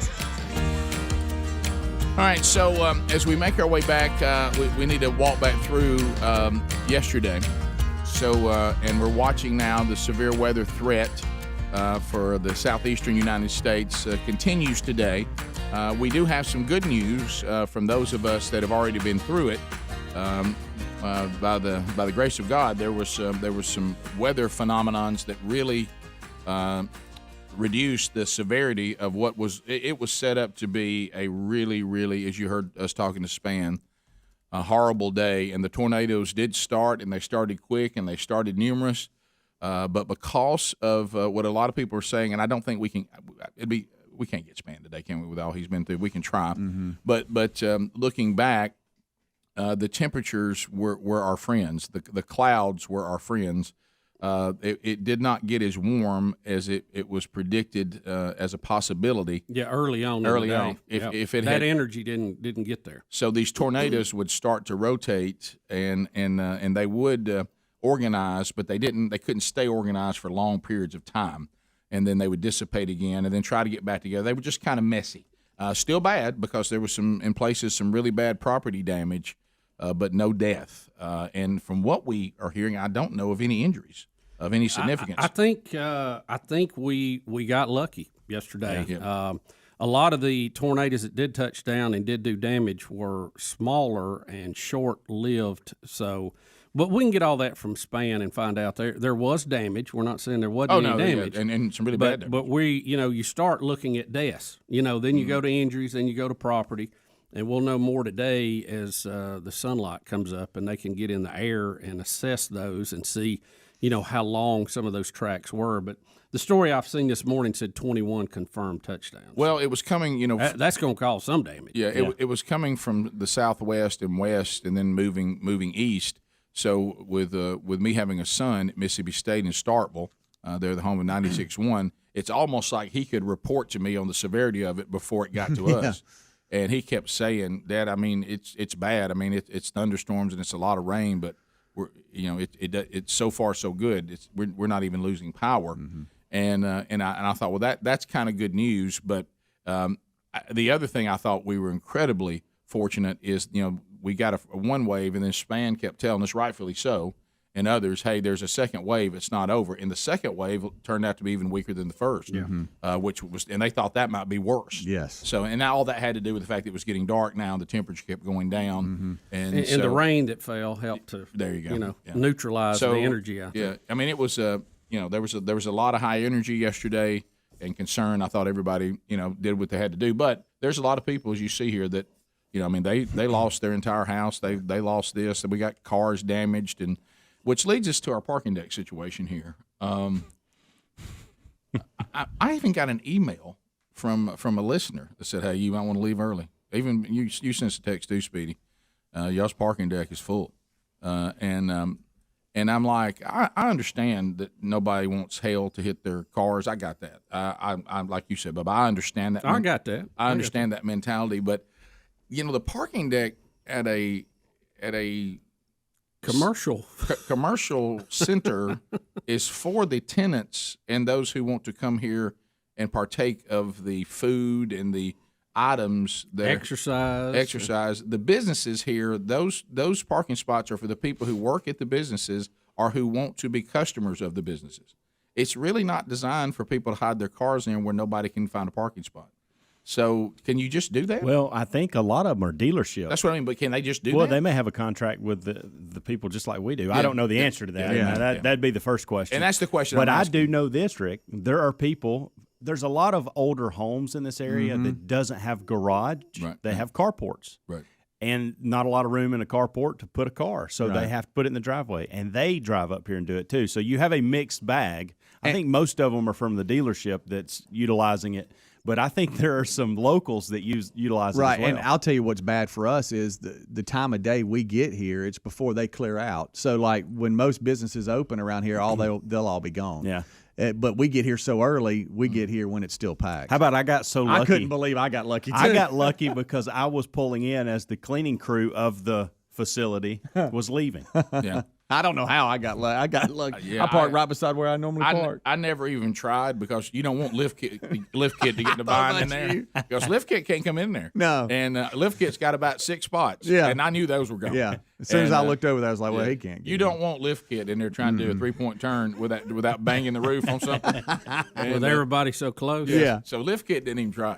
I just went out here and parked out in front of the. Well, for whatever reason or whatever deal, I mean, when I get here about 5 or a little after, the parking deck's not full. I mean, it may be 20%, and it's got people here on the show. It's got people going to the exercise place. It's got a couple of eating places that people are in. There's a lot of room, but that's still 20% that that need to be here for some reason. Yeah. Oh, if you're somebody that because the workout place opens when we open, it may open before we open. Yeah, I have always wondered if these car dealerships, some of them have contracts with places like this to utilize. I've always wondered that, and because it's rare that it happens. Yeah, and there was so much hell forecasted with these storms that. I know that's why they come piling in here. Well, we understand why you do it. I understand why even the parking deck people would take a check to let dealerships park here. I got that. And if they have a contract and they write a check to be able to use that when they need it, that's their How far did prerogative. How far did y'all have to walk? For me, honestly, the problem was not the distance because it wasn't. It's not much different I really walked right to the floor we're on. Right. It's about being out in the elements if it were to be raining or something. Thank goodness it wasn't. Yeah, I didn't have to walk far. I skint that car up. I was trying to park next right. to. Yeah. No, yeah, boy. That winch went right down the door. Yeah, the one I hit, I think with a dealer tag on. Yeah. That they were removing for the hailstorm. Yeah, I actually hit 2 cars that I think were part of a car lot somewhere. But I'm sure they'll be okay. At least they didn't get hail on them. I'm gonna go move my car during the break, so they'll never know who did it. And there you go. Well, here's the thing I don't get about them taking We're joking cars that are for sale and worrying about hail because I know how that works. They have insurance. I know. And what they do is they get the insurance and sell the car. Yeah. So you'd almost want some cars to get hit with hail, wouldn't you? It's actually a pretty sweet deal. You've got them wanting to get it in. Well, I mean, they have the scratch and dent sale. Yeah, I know. It means the insurance but just you hearing you say that. Because if you think about it, you get a check from the insurance company, then you sell the slightly damaged car to somebody else. It's a win-win. My cars may stay out. I'd be like calling Span. We got any hail coming? I gotta have a hail damage sale. I mean, let's live in the real world here. I mean, that is how that works. That's good stuff. Yeah. So you would think that wasn't the case. The way they take up all the spots. No. Yeah, we have several groups that meet to go jogging in the morning. Boy, they were lost. They didn't know where to meet. Look, I'm going to tell you something. If hell was in the forecast the way that works sometimes for dealers, I might have my buddies go out there and throw some rocks around. Yeah, so it must have been the hail damage. Got to get my check from the insurance company, then I'm going to reduce this thing, still make a profit and sell it to somebody. I'm going to double dip. Wait a minute. This hail looks like it had churd on it. What in the world? What the? Oh, look at that dirty ice. A lot of dirt in it. Top of the hour. More of the Rick and Bubba show coming up right after this. Rick and Bubba, Rick and Bubba.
show 6 minutes past the hour. Wednesday Bible study archive is out from yesterday. If you have not consumed that, you normally do, or you'd like to try one, it's available on our YouTube channel and our podcast channel.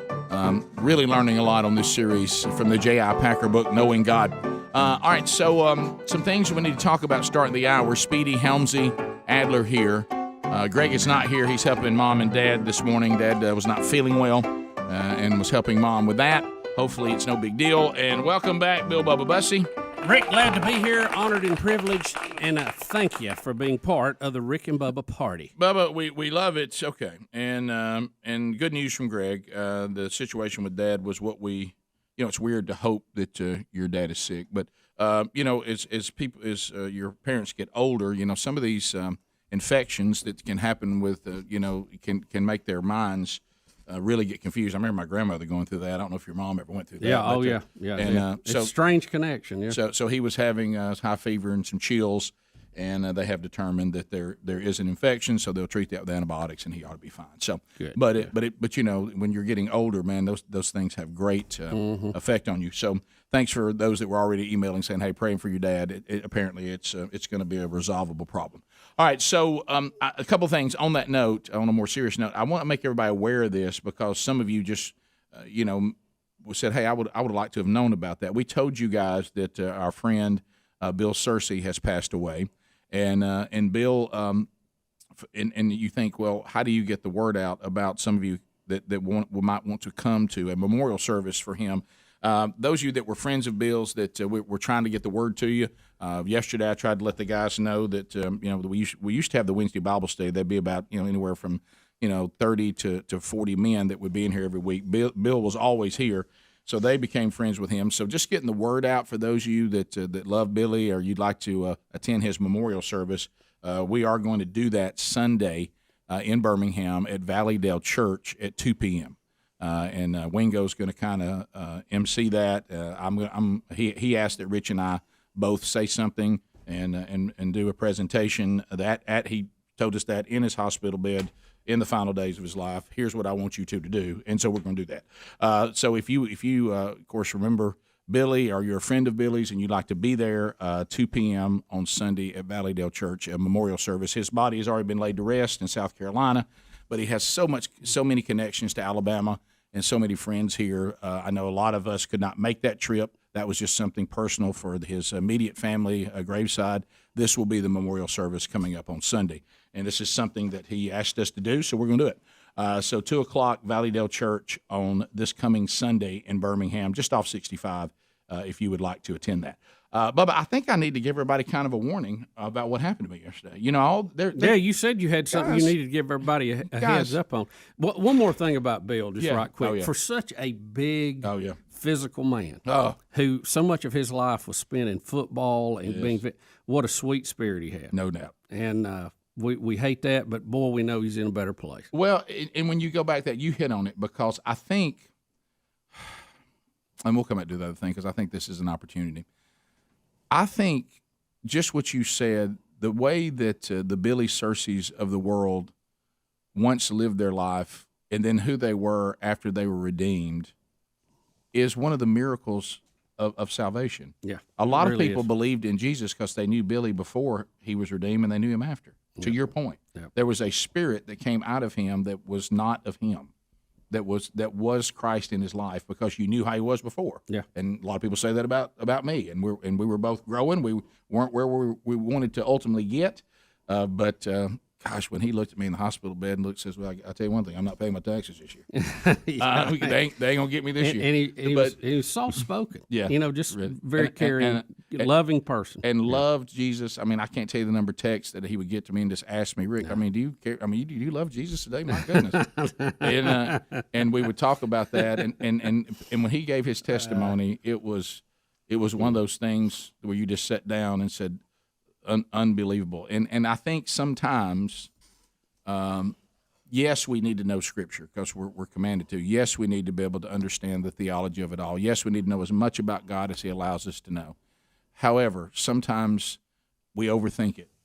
Sometimes just the way Bill lived his life, and when he spoke to someone about Jesus, you sense that he was sincere because you could tell he'd been changed by something he just wanted to tell you about. Yeah. And that's and you know, like you said, another example. Wasn't a perfect life. No. Had struggles. Oh. Even post, but you know, you saw him on that walk. You know, climbing that hill. Yeah, and had some great conversations with him, and he was such an encouragement to so many. And he looked us right in the eye, and he said to Rich and to me, he said, "I want you and you. I want you to do this, and I want you to do that."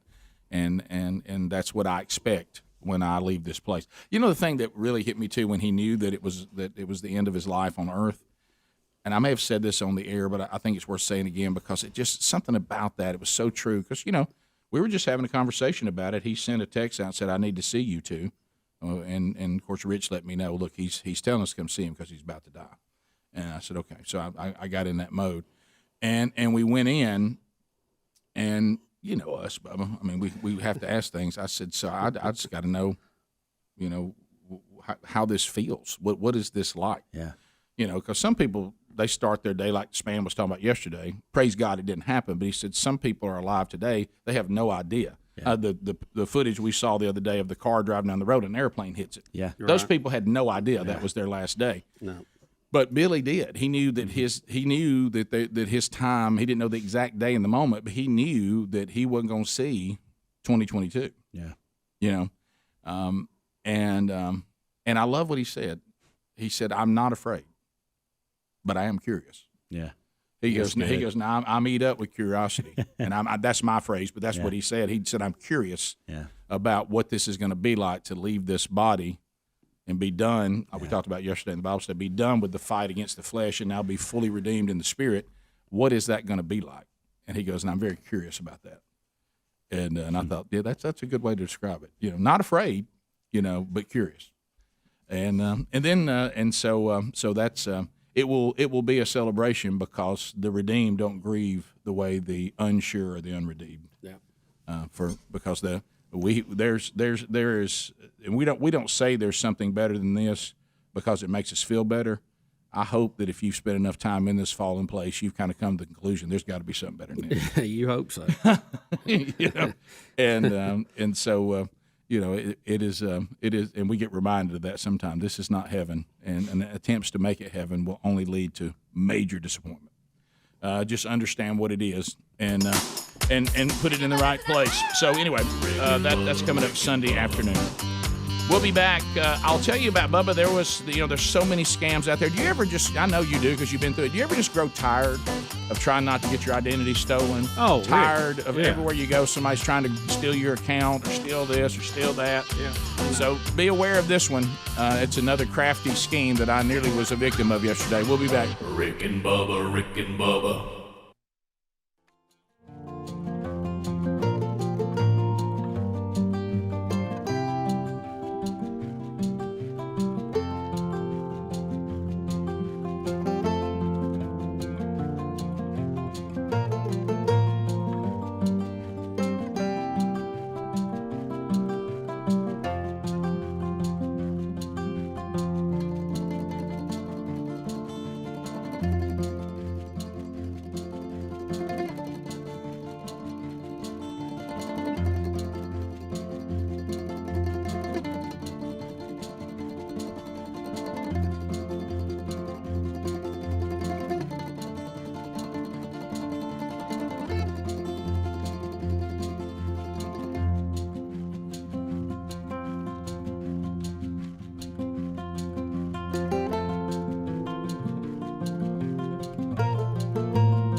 20 minutes past the hour. Rick and Bubba Show. Thanks for being with us today. 866-WE-BE-BIG. All right, so let me caution in your emails, okay? Because the thing that gets you, and I've had this happen before with my Apple account, and that is when you'll get an email from Apple claiming that something's happened with your Apple account. Yep. And they need your information. It has their logo on it and everything. Oh. Now, that one's pretty easy because if you just think to yourself, Apple would not ask me to give them my information on an email. When they've just sent you a notification. Think about that. Right. They have your username and password. Right. Why would they be asking you for it? But this one is pretty ingenious, and it nearly got me yesterday. As a matter of fact, they're missing one part of the plan that if they would fix that part, they got me. Oh, yeah. Okay? Yep. Because you got to be aware. So I get an email yesterday from Amazon that says, this has been ordered, and did you place this order? Mm-hmm. And I looked down, and I didn't. It was going somewhere in Maryland. It was about $1,000 order, about $900 and something bucks. And you want to tell them no. Yeah. That's your immediate response. And it said... but you got to sign in to do it. Well, no, this was different. If this is not your order, call customer service right now. So I call the customer service number to say it's not. And the guy's talking to me, and it, no offense, the fact that he couldn't speak English that well didn't throw me. Right. Because that's kind of the experience with customer service with these big companies. And they contract that out to apparently India. Yeah, I've noticed. I don't think there's anybody in the, say, 8 or 9 southern states that work at call centers. Not one person. So then, and this was the first thing, because they know that if you have an Amazon account, it's either on your debit card or your or credit card. Right. Well, this is the first red flag that went up. He said, "Well, this is not good news. Is this has not been put on your card?" And that was my first red flag. Well, it'd have to be. Yeah. Okay. And well, the reason why he's saying that is because he knows I can simply check that. And if I don't see this on my card, he says, he goes, so what it is, he goes, let me ask you this. Did you take out a $7,000 loan from Amazon? I said, no. He goes, oh, well, he makes a note of that. Right. Did you send this to Mexico and this to Ohio? I got you. And I said, no, I did not. He goes, well, we'll get this resolved. Yeah. And I said, okay.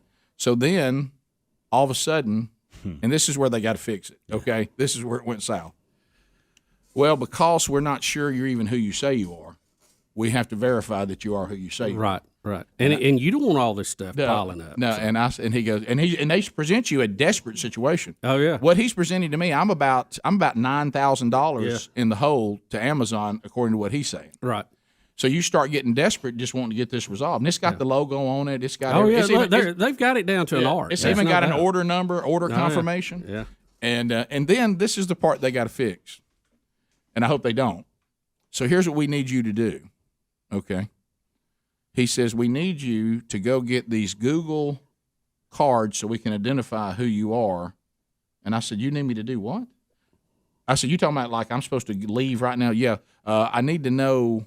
I'll find a location that offers these cards that we need you to get to verify. Then we'll refund you. I said, so you want me to go buy something in order for you to take off charges? And I said, you're out of your mind. I said, this is a scam. I know it's a scam.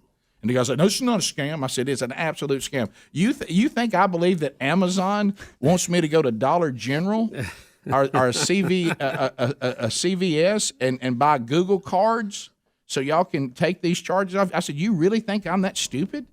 And that's when it got stupid. Now they had it rolling up to that point. Yeah. Did they ever give up or hang up? Well, I said, let me tell you what's going to happen. I said, I actually host a radio show, and I'm going to tell everybody about this scam, and I'm about to contact Amazon straight up, and I'm going to tell you what you're doing.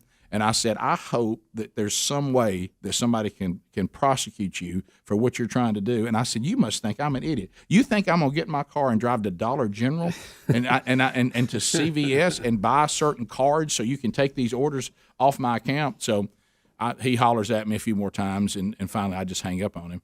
So I called the real Amazon number, and they said, absolute scam. Yeah. And I said, run down the orders on my account. And they said, did you order this? And I said, yes. And they said, well, that's the last one that's on here. And said, what information did you give them? I said, I didn't give them any information. They asked for a confirmation on the email, had an order number, and they had the information of it, which they created. And then they said, well, we suggest you still redo the account right now. Do a new password, do a new deal, redo all that. Yeah. So we did. But so just FYI. Yeah, and think about this too. When and all of us, they depend on us being busy. Exactly. And not having time to think about it. And that's the way I was. I just wanted to get rid of it. And, we respond to emails. We're working through business stuff. Hey, pump, this pops up.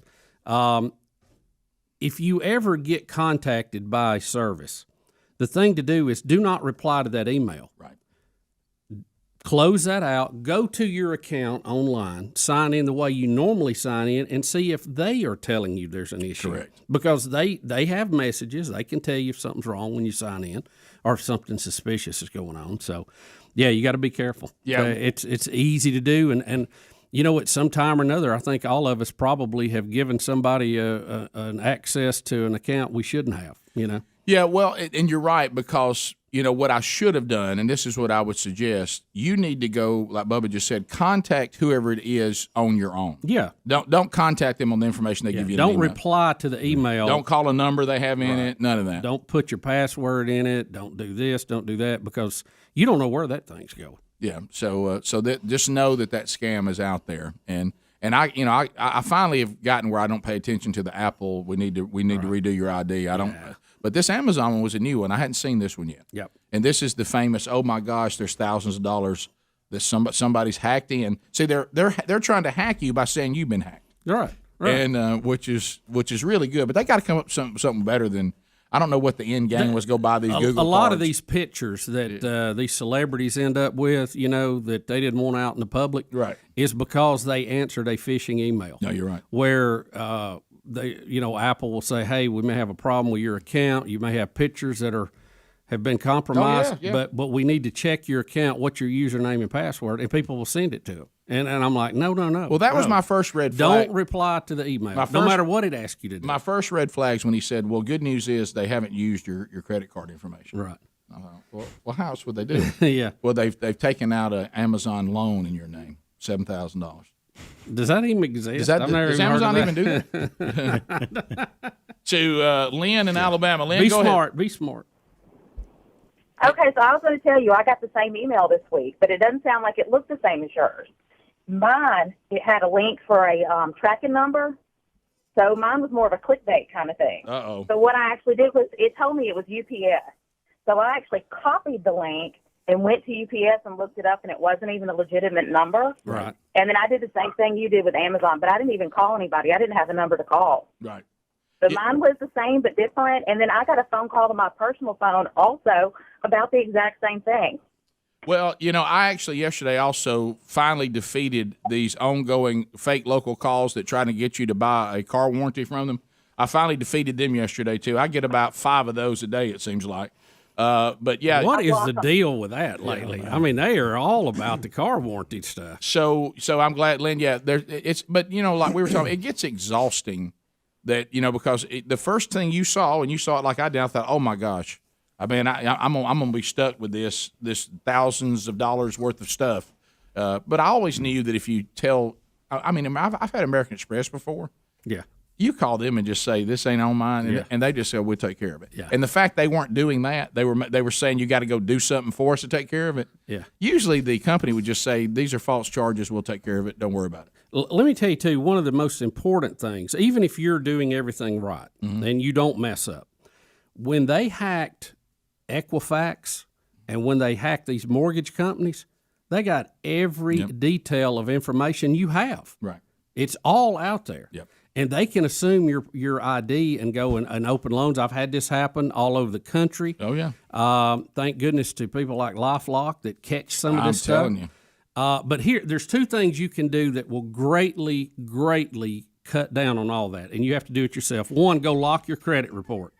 You can do that with each of the 3 credit bureaus. Lock it down. So when somebody tries to get a loan, the bank can't access your credit. That's good. And so they won't approve it. The other thing is get a verbal password with your bank. That's the only thing that a credit company or a mortgage company will not have because it's just between you and your bank. That's good. We'll be right back.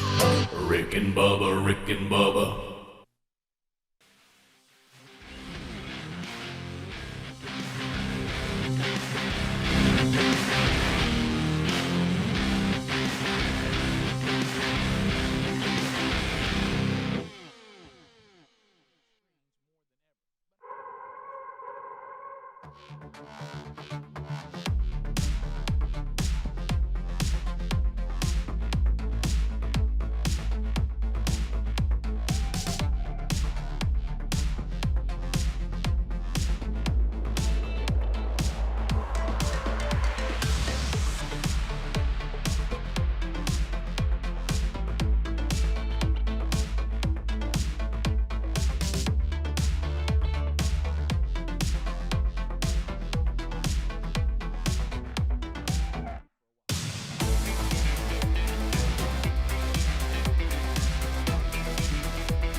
35 minutes now past the hour of the Rick and Bubba Show. Thanks for being with us. Your phone calls coming in, and we'll take them. Harry Murdahl's got them lined up, ready to go. All right, helixsleep.com/Bubba. Greg is raving about this. He and Lisa made a move on this and said, we're going to replace our mattress. You know what they did? They went to helixsleep.com/Bubba, filled out some information about, how each one of them sleeps. Or is it more on your stomach, your side, your back, kind of a combination? Do you like, what's the firmness level you like with your mattress? And then they take all that. They design a mattress designed for you, ship it to you, to your door. You got 100 nights to use it to make sure you love it. Of course, you will. I mean, Greg has raved about this on and on and on. He said he's getting more sleep than he didn't realize how much sleep he was missing because of how uncomfortable his mattress was. And now helixsleep.com/Bubba gets that done. Now, why do I want to go to helixsleep.com/Bubba thing? I'll tell you why. We're going to save you $200. So that just doing that is $200 right there. It's like, bam. Boom, $200. $2 billion. Boom, right in your pocket. And you get a 10-year warranty, and I mentioned the 100-day free trial. And it ships right to the door. So go to helixsleep.com/Bubba right now and design your mattress for you and your spouse, or just you by yourself, and they'll send it directly to you. There's also a link at rickandbubba.com under the sponsors. Bubba, the scams, we'll do one phone segment. As I was, they on the Amazon scam, got a police officer that just emailed me. He said, I cannot tell you how many people I've had to do reports for that have given thousands of dollars to this scam. Because they try to get you, I guess when you do those cards, that's when they start pulling the money from you. So it's really weird. Let's go to Marie out of Huntsville. Marie, go ahead. Yeah, a similar thing happened to me, or at least I think it is. Last night, I got a friend request on Messenger from somebody that I know, a name that I knew.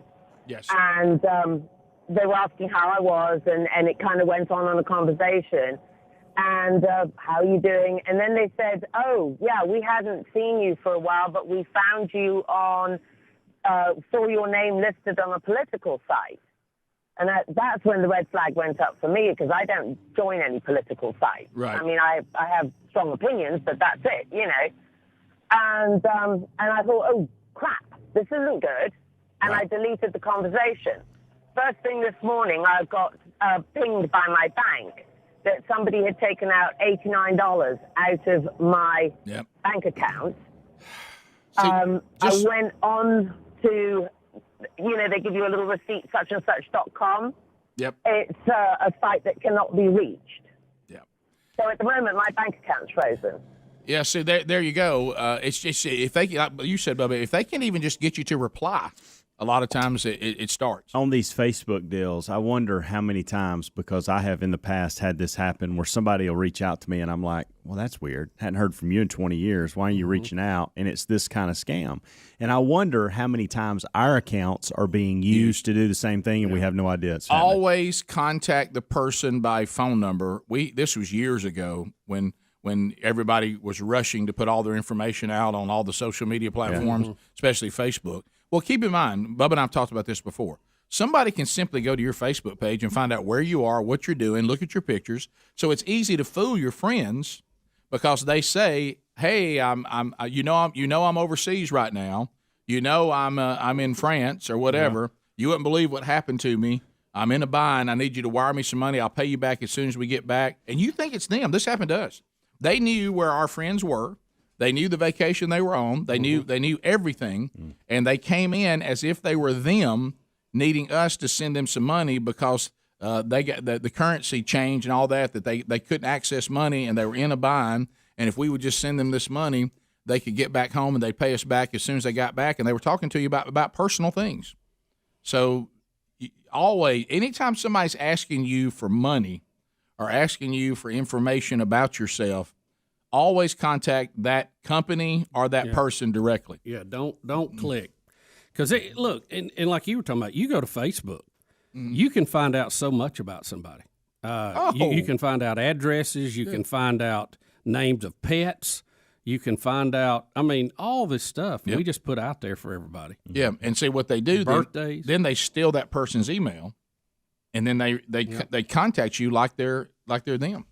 Yeah, it's just there's a lot of scams. You'd like to see 60 Minutes do a story like where people raided one of these call centers and just beat the crap out of everybody. I would like the guy yesterday. I mean, serious. The guy yesterday. AK, you know what I mean? When I started telling him, you really think I believe this now? You want me to go to Dollar General? Are you kidding me? And I wish somehow I could have gone to where he was, walked in. I said, you may not recognize me, but I'm Rick from Alabama, and I am here to whip that A for you. I'm going to whip your A on behalf of all the people that you tried to scam and have scammed, and I'm not going to leave till I feel satisfied that I've taken this out of you. I'm getting a pound of flesh. Right, and next time you send somebody something like this, you're going to think that another one might show up. But, it's so hard to find them. Oh, yeah. Let's go to D in Illinois. D, welcome to the Rick and Bubba Show. Go ahead. Well, good morning, fellas. Hey. Well, I got a call from Apple one day that I owed $930 on the telephone. I said, I don't think so, but the best one was Amazon called. This is Amazon calling. I said, Amazon, and you're calling me? And he said, yes. I said, well, I didn't know they had computers down in that Amazon jungle, and he hung up on me. Yeah. Usually, if you'll just say you question it all, they'll hang up. Ivy. Didn't Ivy call yesterday? Because I remember that unique name. Ivy, did you call yesterday? Yeah, I was messing with Greg about his shirt. Okay. All right, go ahead. Yeah. All right, so they don't just do this with the Amazon thing. I used to work at AT&T, and they prey on these old ladies. Yeah. And they mess with them about, hey, I want to date you, this, that, and the other. Well, I had a very close family member, a stepmom of mine, who got caught up in this. And I warned her. I was like, well, why don't you FaceTime this guy? Well, his camera's broke on his phone. All these excuses. Mm-hmm. And told her this was all a big scam. He wasn't a real guy. Before it was over with, she had sent this guy $36,000 and got herself in debt. Oh, that's heartbreaking. And they do try to prey on the senior citizens, which makes me feel bad because they considered me one yesterday. Yeah. You fit the profile, Rick. I fit the profile. Craig in Alex City. Craig, welcome to the program. Go ahead. Yeah, Rick, you was talking. Oh, Green Acres, by the way. Thanks for the call. Appreciate it. You was talking about how you were you'd gotten about the Amazon. I'd gotten the exact same thing. $900 somebody had tried to spend that at BestBuy.com, and I called the bank, and they had taken care of it and everything. And my theory on this is, maybe it's they're trying to get all the stimulus checks and everything. Well, I'm sure. If there's stimulus checks to be had, and they can get them, you can bet they're going to get them. They go after Social Security checks, unemployment checks. That just reminded me of the great Babylon Bee thing. You know how the cost of gasoline is going up under the new Biden administration. And Babylon Bee had a guy holding his stimulus check. He says, by the time I got my stimulus check, all it's good for is one tank of gas and $1,400. Let's go to Speedy Scene's on fire for 3. Let's go to Johnny in Mobile. Johnny, go ahead. Morning, guys. On YouTube, there's a guy named William Browning. He actually is I'd call a white hat kind of hacker. Yeah. He takes down these scammers on call centers, especially the ones in India. There's a bunch of them. Oh, yeah. The biggest one they've got is a computer scam where they throw a virus on a number to call, and they wrap people up for like $1,200 a pop. He was able to get on these guys and reverse. He's so good at the computer, he could reverse their screen and actually got into their their closed camera circuit, and was able to identify these guys and took down an entire call center. Wow. That was operating as a legit business.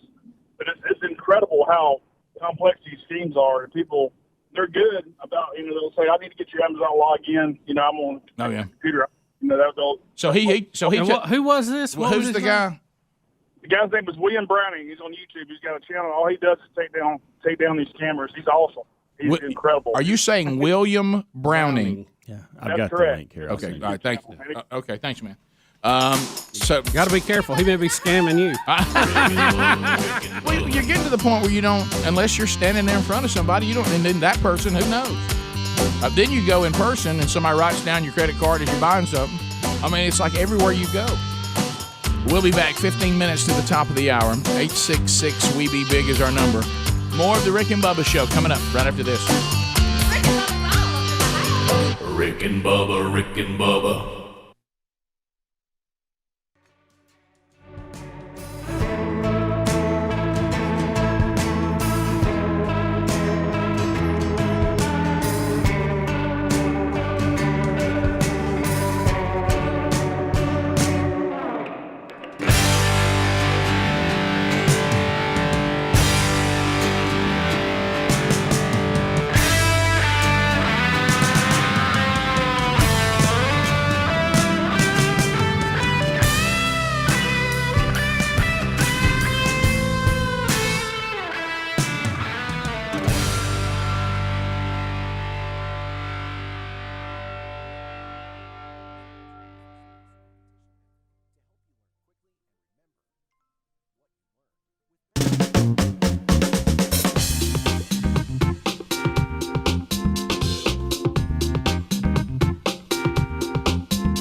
the gravy, please. 10 minutes to the top of the hour of the Rick and Bubba Show. Ooh, it brings me to my 866 We Be Big is the number. So, getting a lot of police officers. Now we're getting multiple emails saying thanks for bringing awareness to this. They deal with it, especially with our senior citizens, and said it's just a heartbreaking thing when they've been scammed like this. Because at the end of it, when you've been scammed, there's that sinking feeling of, hey, I was kind of stupid. But some of this stuff is so well done. Look, I was 2 steps toward 5 steps before I started realizing there was something wrong with it. But Bubba, you had specific things that people asked you wanted to try to help. Yeah, I got a couple of emails that went something like this. What do you mean lock your credit report? Never heard of that. Right. You need to do that. Go to the credit reporting services. There's 3 main ones: Equifax, TransUnion, and is it Experian? I can't remember. That's right. And you have to create an account with them. And then you go in, and they will allow you to lock your credit. In other words, they will not share your credit information when they get pinged to do so. So why is that important? Well, if I steal Rick's ID and I want to go out to some bank in Texas and try to get a loan, they're going to pull my credit. But when they can't get that credit information, they won't okay the loan. So that's how you basically shut them down at the pass, even if they have all of your information. Yeah. So when you do that, but you need to keep up with your passwords. Don't make them the same thing, for crying out loud. That's something else people do. I'm amazed at. Then you need to keep your passwords, because if you do apply for a loan or you have a loan that renews, you're going to have to lift that block for a period of time. And most of them give you an option to lift it for like 24 hours. You do that, let the bank that you want to pull your credit, or if you're financing something or whatever, and then it goes back locked again on its own. So that shuts down, when they steal your identity, there's a reason they're doing it. They're wanting to try to get money in your name. Well, that shuts them down. They can't do it. They can't steal your titles. They can't steal any of that when you lock that. And then you become in control, right, as you just said before that, because people are saying, well, what about when I need it? And you said, well, you control that. You just go up and say, hey, I am about to try something, and you unlock it and then lock it back, right? You can manually do it. I've gone in and unlock it, or most of them have an option to unlock it automatically for 24 hours. And then it'll send you an email when you lock it back, or they lock it back. So that's important. The verbal password with your bank, why is that important? Because once they get information again, they're trying to move money out of your account into an account they've set up, and they can't do it without that verbal password. And no one has that verbal password but you and the bank. Even if someone hacks your financial information, they don't have that verbal password. So it's very important. And the 2 scammer YouTube deals everybody's wanting us to send people to, Jim Browning, not William Browning. It's Jim Browning. Okay. And then some Kit Boga. Now, I'm probably butchering that, but it's Kit Boga. Kit Boga and Jim Browning are the ones that you need to look at in regards to the ones that they take on these scammers. Now, that ain't Jim Browning from Leesburg, is it? I don't think so. Okay, no. I just want to check. All right, I know, I haven't seen him in a while. and we are going to move on for this because there's so many, but when I see FBI agent scam call, and then I see a Tony Robbins email scam. I know. If it's just Tony Robbins, you got to take it. Right, so Donna, we'll just push back a segment. Yeah, and we'll do this top of the hour. Yeah. All right, so Tony Robbins email scam. Donna, tell us about this. I got a friendship request from Tony Robbins, and of course I've said yes. And for like 2 weeks, he was like, so what's your code? He was talking pretty much like Tony Robbins. And then he started saying, well, I'm out of the country, and you've heard about my past, coke and everything. I spent some money, and if you could actually get me a gift card and give me the numbers, I would appreciate it. And I was like, you need to go talk to your manager about this, or wife. And because the guy owns the island and planes and everything, and the guy was just like, don't you care about me? Don't you really just, he's trying to give me a guilt trip. And I'm thinking, you need to go talk to people. Yeah, that I can't believe it. They had something pretty good going until you came to the common sense decision. I don't think Tony Robbins would be engaging one of thousands of people that use whatever. And like I said, I've never understood the draw to Tony Robbins. He basically charges you money to tell you what your parents should have said. But I mean, these are not deep concepts he's coming up with. They're not. But yeah, that's a red flag. But he's excited when he tells you that Tony that Tony would be pulling me off to the side saying, I'm having an issue with my cocaine again. I need some help, that he would be talking to you about that. And then the guilt trip. Yeah, that's no, I haven't heard that one. That's one I haven't heard. Donnie in Alabama. Donnie, welcome to Rick and Bubba. Go ahead. Hey, yeah, so I was contacted by phone by a false FBI agent.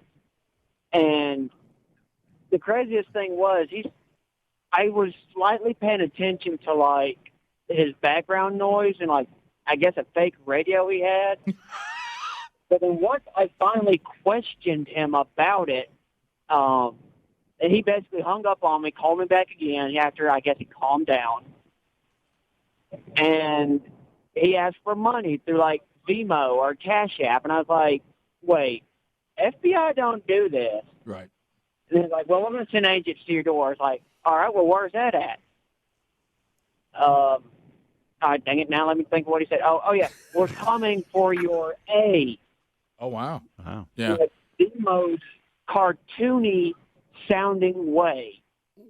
And I just hung up and laughed on him. Yeah, the FBI normally doesn't call people and say, I need gift cards. No, they normally don't give you a heads up if they're on the way either. No. Yeah. They usually show up, and they got somebody in the back when they do it. Rick, I know one guy that his wife's credit card got stolen, and he never did report it because they were spending less than she was. That's one of my favorites. Hey, Matthew, go ahead. Hey, I get links all the time saying, FedEx, UPS, here's your tracking. Right. You can take all those spam text and forward it to 7726. Just text the link. Don't ever open it. Text the link to 7726. That spells out spam. And there's a federal registry that's tracking all of those so they can dig in to find out who it is. 7726. Are you now scamming us to get us to be part of your text scam? No, I heard it on a security show over the weekend. All right. You spell out the word spam. Text it to spam. Because I get them from FedEx. I got one yesterday from Blue Cross Blue Shield where I have my insurance. Yeah. They do a good job on the logos. They really get the logos right. Yeah. And then on a side note real quick, you were talking about hail damage earlier. Yes. Empty your ice machine into a bag when you know a storm's coming and just go throw it all over your hood. All right, Kim in Huntsville. Kim, go ahead. Yeah, I got scammed and, have always tried to be very particular and watch. And they called saying they were from my bank and said, there's extra charges from this grocery store in Birmingham. And I had been to that particular grocery store except in Huntsville. Right.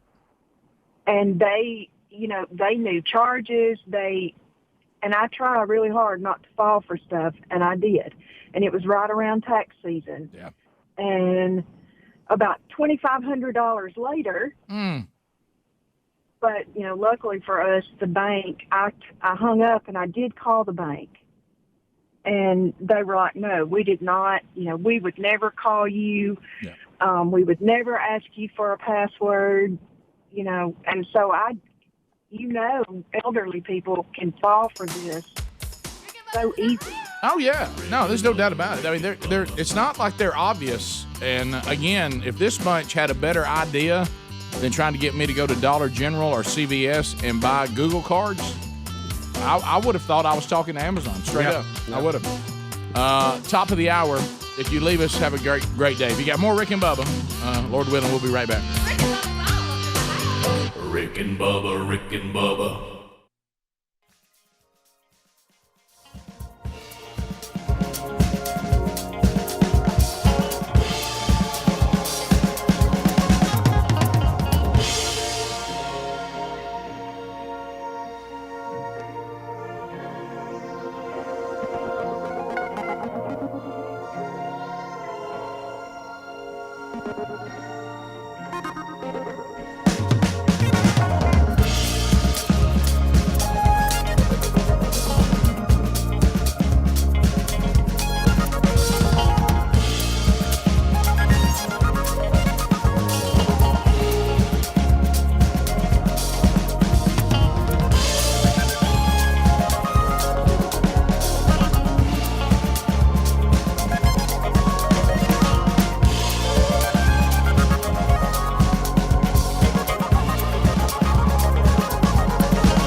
6 minutes past the hour of the Rick and Bubba Show.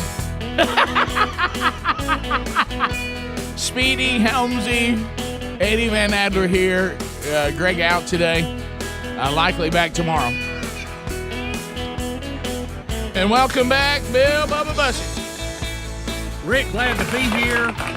Honored and privileged to be in old seat number 2 now, going on 27 years. How about that? How about that? Huh? Hey, how about that? How about them apples? Last day, if you want to participate in the Rick and Bubba March Madness bracket, if you'd like to try to win some goodies, if you can be in the top 3, you will. And last day to do that. So look for that. We've got that on all of our social media platforms today. If you can follow us on Twitter, you can see how you can do that. All right, probably in show notes too. Rick, just a quick note, some breaking news. We're seeing that it's being reported the IRS is going to push back tax filing day till, was it May 17th? I guess 15th must be on a weekend. And what's that for? Pushing it back 30 days, I guess, because of COVID issues.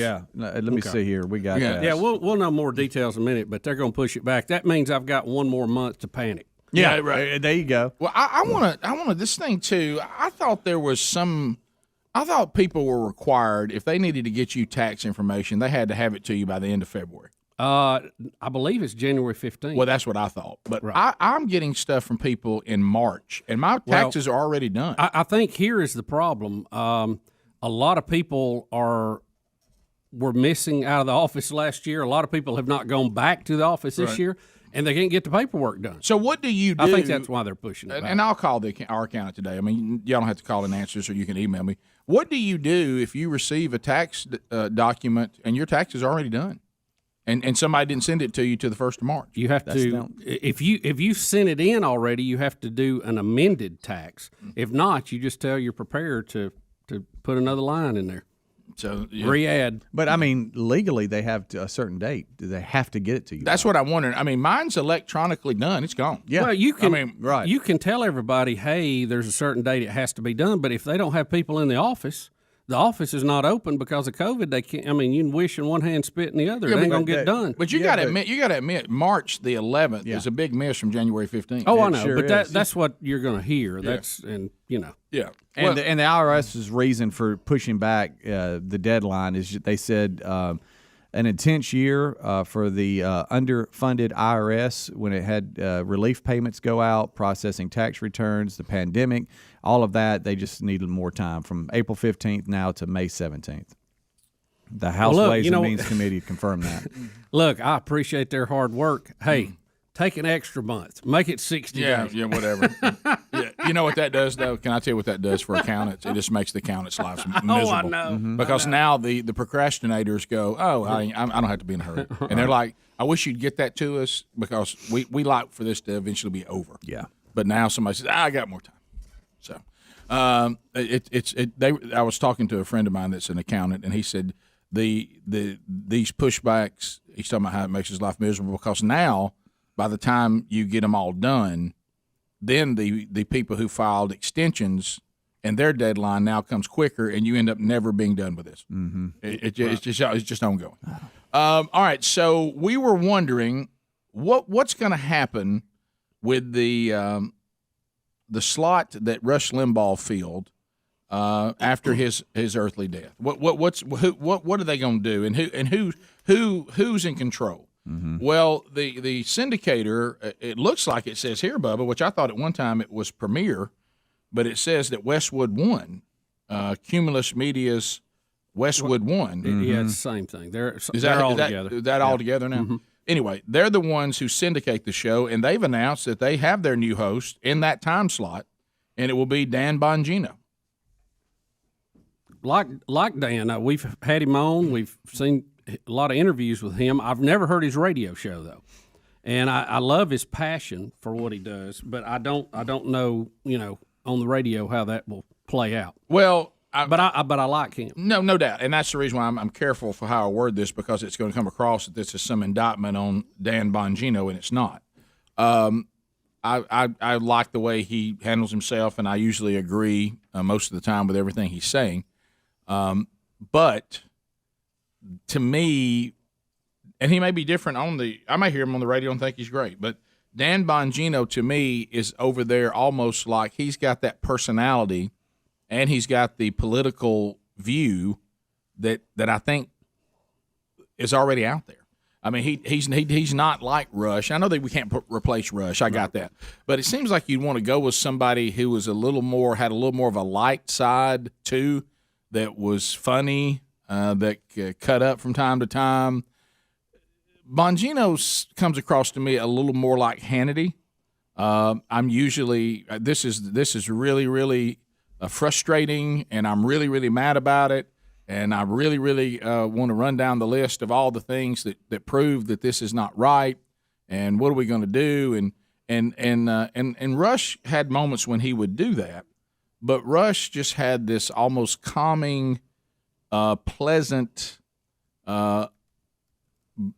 ability to communicate hard truths in a way that you would stay with it, and it would never get to the point where you're kind of like, okay, I can't hear that again.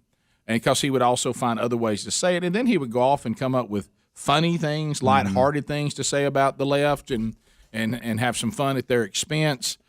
But it came across, it was almost like you were like, I'm glad I have this guy on our team because the things he says to them is so well thought out. Where Bongino feels a little more like I'm here for a fight, and that feels more Hannity-like to me. So I don't know. It may turn out great, but that would not have been my choice. But you got to go also with who's available. Yeah, well, I said, I haven't heard his radio show, so I don't know how it'll all translate. Well, I know his podcast is one of the top ones. I ran up on half of one, just traveling one day. Just had some window shield time and caught a little bit of it, but I know that he has one of the top podcasts in the country. Yeah, you know, one of the hosts, and we didn't mention this before because I'd really forgotten about it, but one of the fill-in hosts once upon a time that I thought did a great job, I didn't even know who it was when I was first listening to him, was Jason Whitlock from ESPN. Yeah. He does a great job. Well, I've heard him comment on other things, and he is a great communicator, but I've never heard him on he did a great job. Yeah. And I guess he was filling in for Rush. I can't remember where. I think that's where I heard him, but he was on for a day or two, and like I said, I listened half a day. I didn't even know who it was, and I thought, man, this guy is really good. And then I realized who he was. He was the sports guy from ESPN. I thought, wow, this guy can really cover some ground. So, but I agree with you. One of the things I liked about Rush, and I wish he even did it more than he did, was talk about other things. Right. When he got on football, when he got on sports, when he got on baseball, when he talked about Mac computers and technology. See, I love those days. I love when he talked about behind the scenes, about being syndicated and the issues that happened with that and the advice he got along. Those were by far my favorite days. But it's as you said, nobody will be Rush. So it's, political talk for me to stay with it. It's almost like I don't like. This is going to sound so funny with our show because you're going to think, "What are you talking about?" you guys, I know that we can be silly and goofy. And I like a little bit of that, but my favorite kind of comedy is clever. I love when something's clever, and I don't like when it comes across like I didn't spend a lot of time coming up with this, and it's kind of the childish, pull my finger kind of stuff, and you're like, well, there's not a lot of depth to that, and I like Rick, we had a segment call that, right? But I like that in spoonfuls, you know what I mean? But if I'm going to consume something day after day after day, I can't get it like that. I get that way all the time. It's not my favorite. To me, that's the reason why I think I actually heard Carol Burnett talking about this last night, saying that she says, comedies on TV now, they're not clever. They're very childish, and there's no depth to it. And we used to do these skits and on the show, and we really had characters and we thought it out. Anyway, but that's another day. And politically, I'm the same way. I don't want to just hear you give me the facts in a hard-nosed way all the time. I want you to unpack political truths and the difference between political views in a very clever way as well. And Rush was the master of that. And there just may not be another one. But when I was thinking about it, and he may have been offered it and turned it down.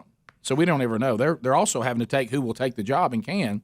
But I think that Tucker Carlson probably has a little more ability to do that. He's clever because he has he will make a strong political point through comedy, right? And showing how absurd things are. And I prefer that over the we got to do something. It's the end of the world. We got to go get them. We're losing this country.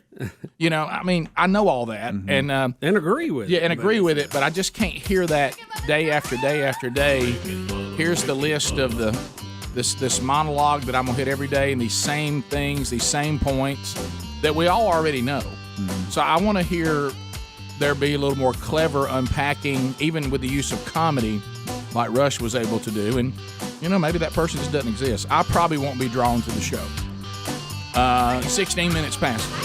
Rick and Bubba, Rick and Bubba.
the gravy, please. To the phones we go. 22 minutes past the hour. Brings me to my knees. Rick and Bubba Show, 866-WE-BE-BIG is the number.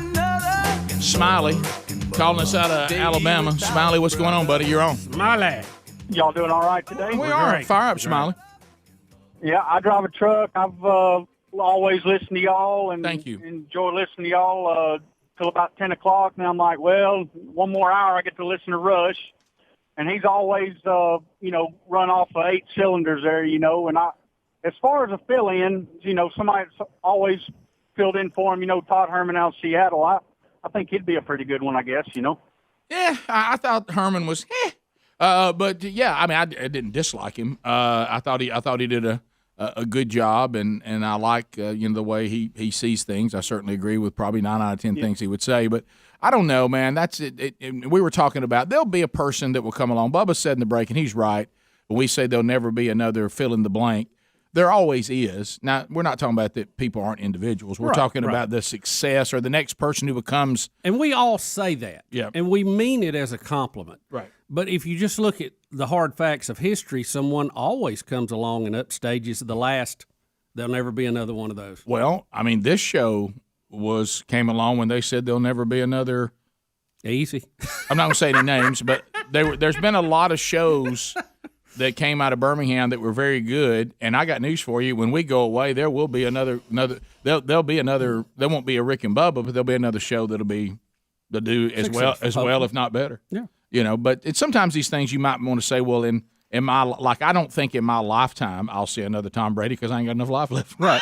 But I mean, yeah. But to your point, earlier in our life, Joe Montana was the gold standard. And Noah said, well, you'll never see another Joe Montana that can win and win at a different team as he's going out. Well, hey, we've had somebody go to a different team and not only win, go to the Super Bowl. I'm about to say the unspeakable. Are you ready? From where we're from, I'm going to say the unspeakable. Everybody thought they'd never be another Bear Bryant. See, that was an easy thing to say when Bear was no longer around.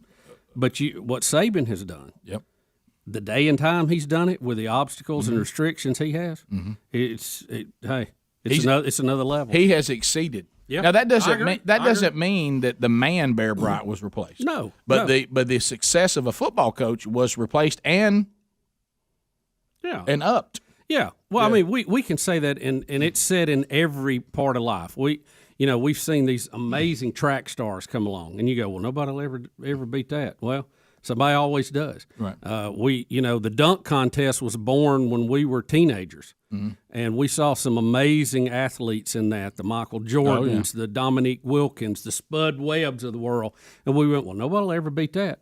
And then we got people jumping over cars. I mean, it's just it just continues to evolve to a higher level. Let's go to Wendy in Mobile. Wendy, not that I believe in evolution. I got you. Wendy, welcome to the Rick and Bubba Show. Go ahead. I just want to save the email. Hey, guys. I wanted to see if you would give Don Bongino 30 days like you tell people to do with your shows. Yeah, absolutely. Oh, absolutely. Listen, we're fans. I like what he does. I've never heard his radio show. I hate to bring up something. I don't listen to the whole podcast, but I follow him on Facebook, so I get little 10-minute clips, and I watch several a day.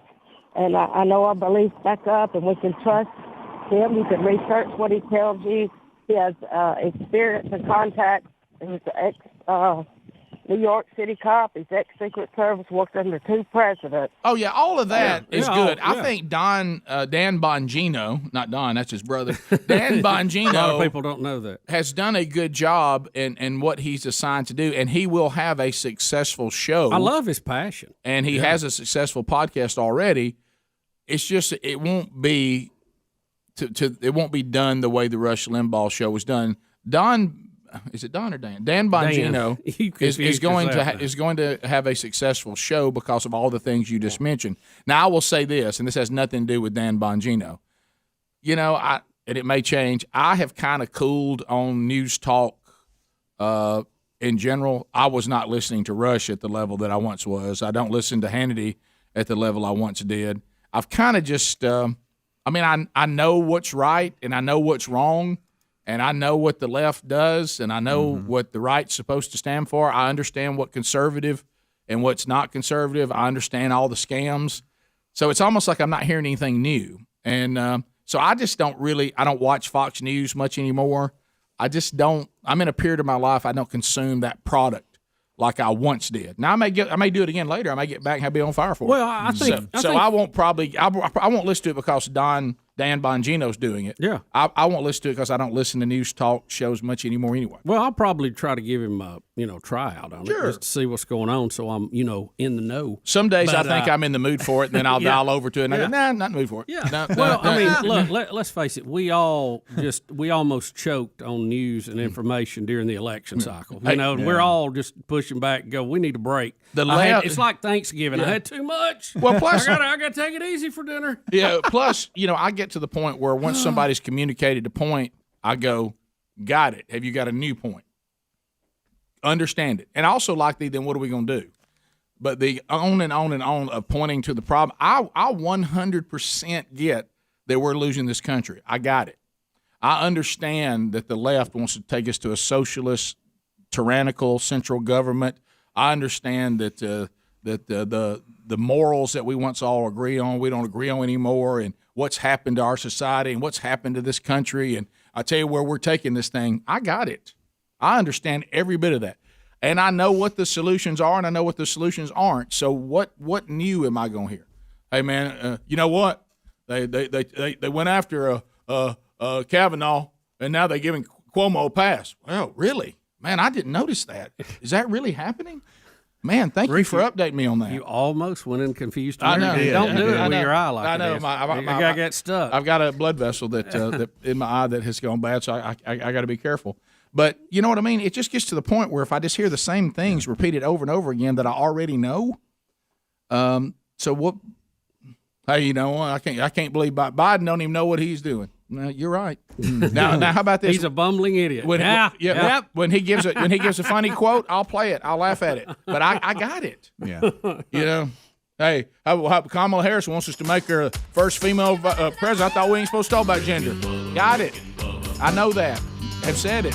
Yeah, that is odd. I agree with you. But there comes a point I got to have a refresh button. Let's get some fresh stuff out there. Let's talk about other things. So, bottom of the hour, 866-WE-BE-BIG is our number. More of the Rick and Bubba Show coming up right after this. Rick and Bubba, Rick and Bubba.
35 minutes past the hour of the Rick and Bubba show as we make our way back.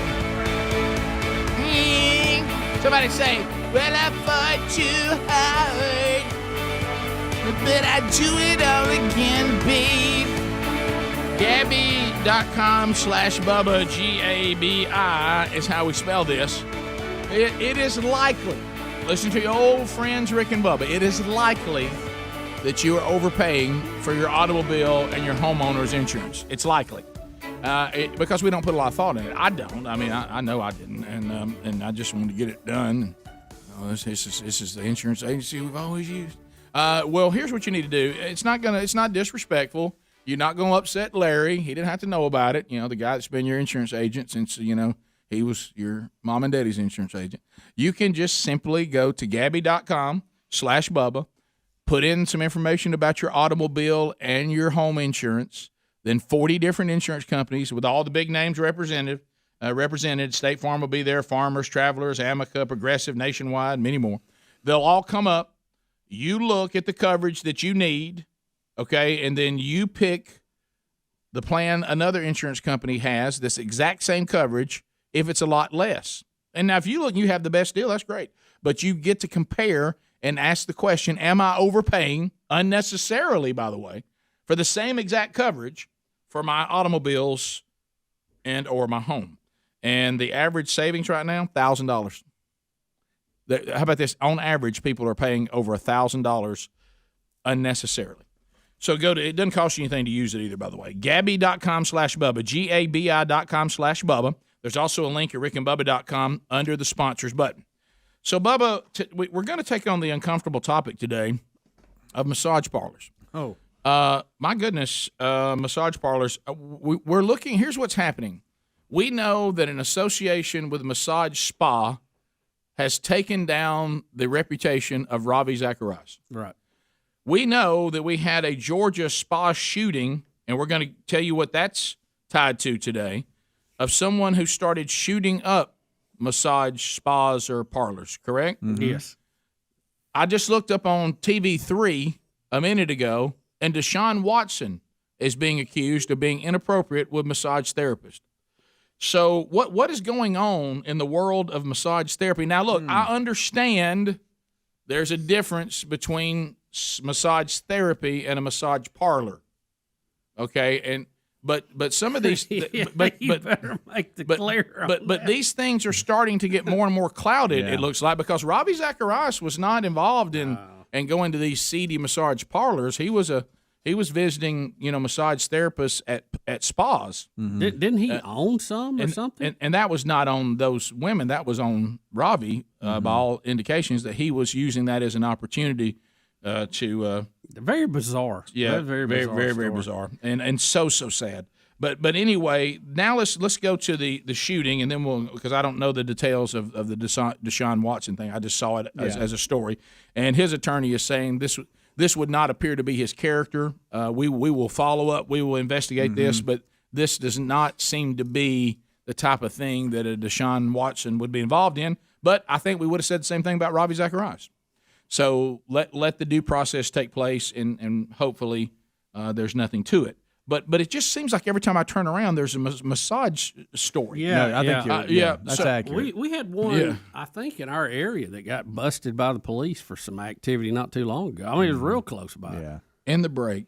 Oh, no. Because I just heard it yesterday because of all this. You say, Rick, do not leave your seat till you tell me something, okay? Because it involves one of your favorites in a handle. And it's not the story I told you before. Right. It's a different one. Okay. Okay. So here's the thing. I enjoy massage therapy. It does a lot of good. There's a lot of positives to it.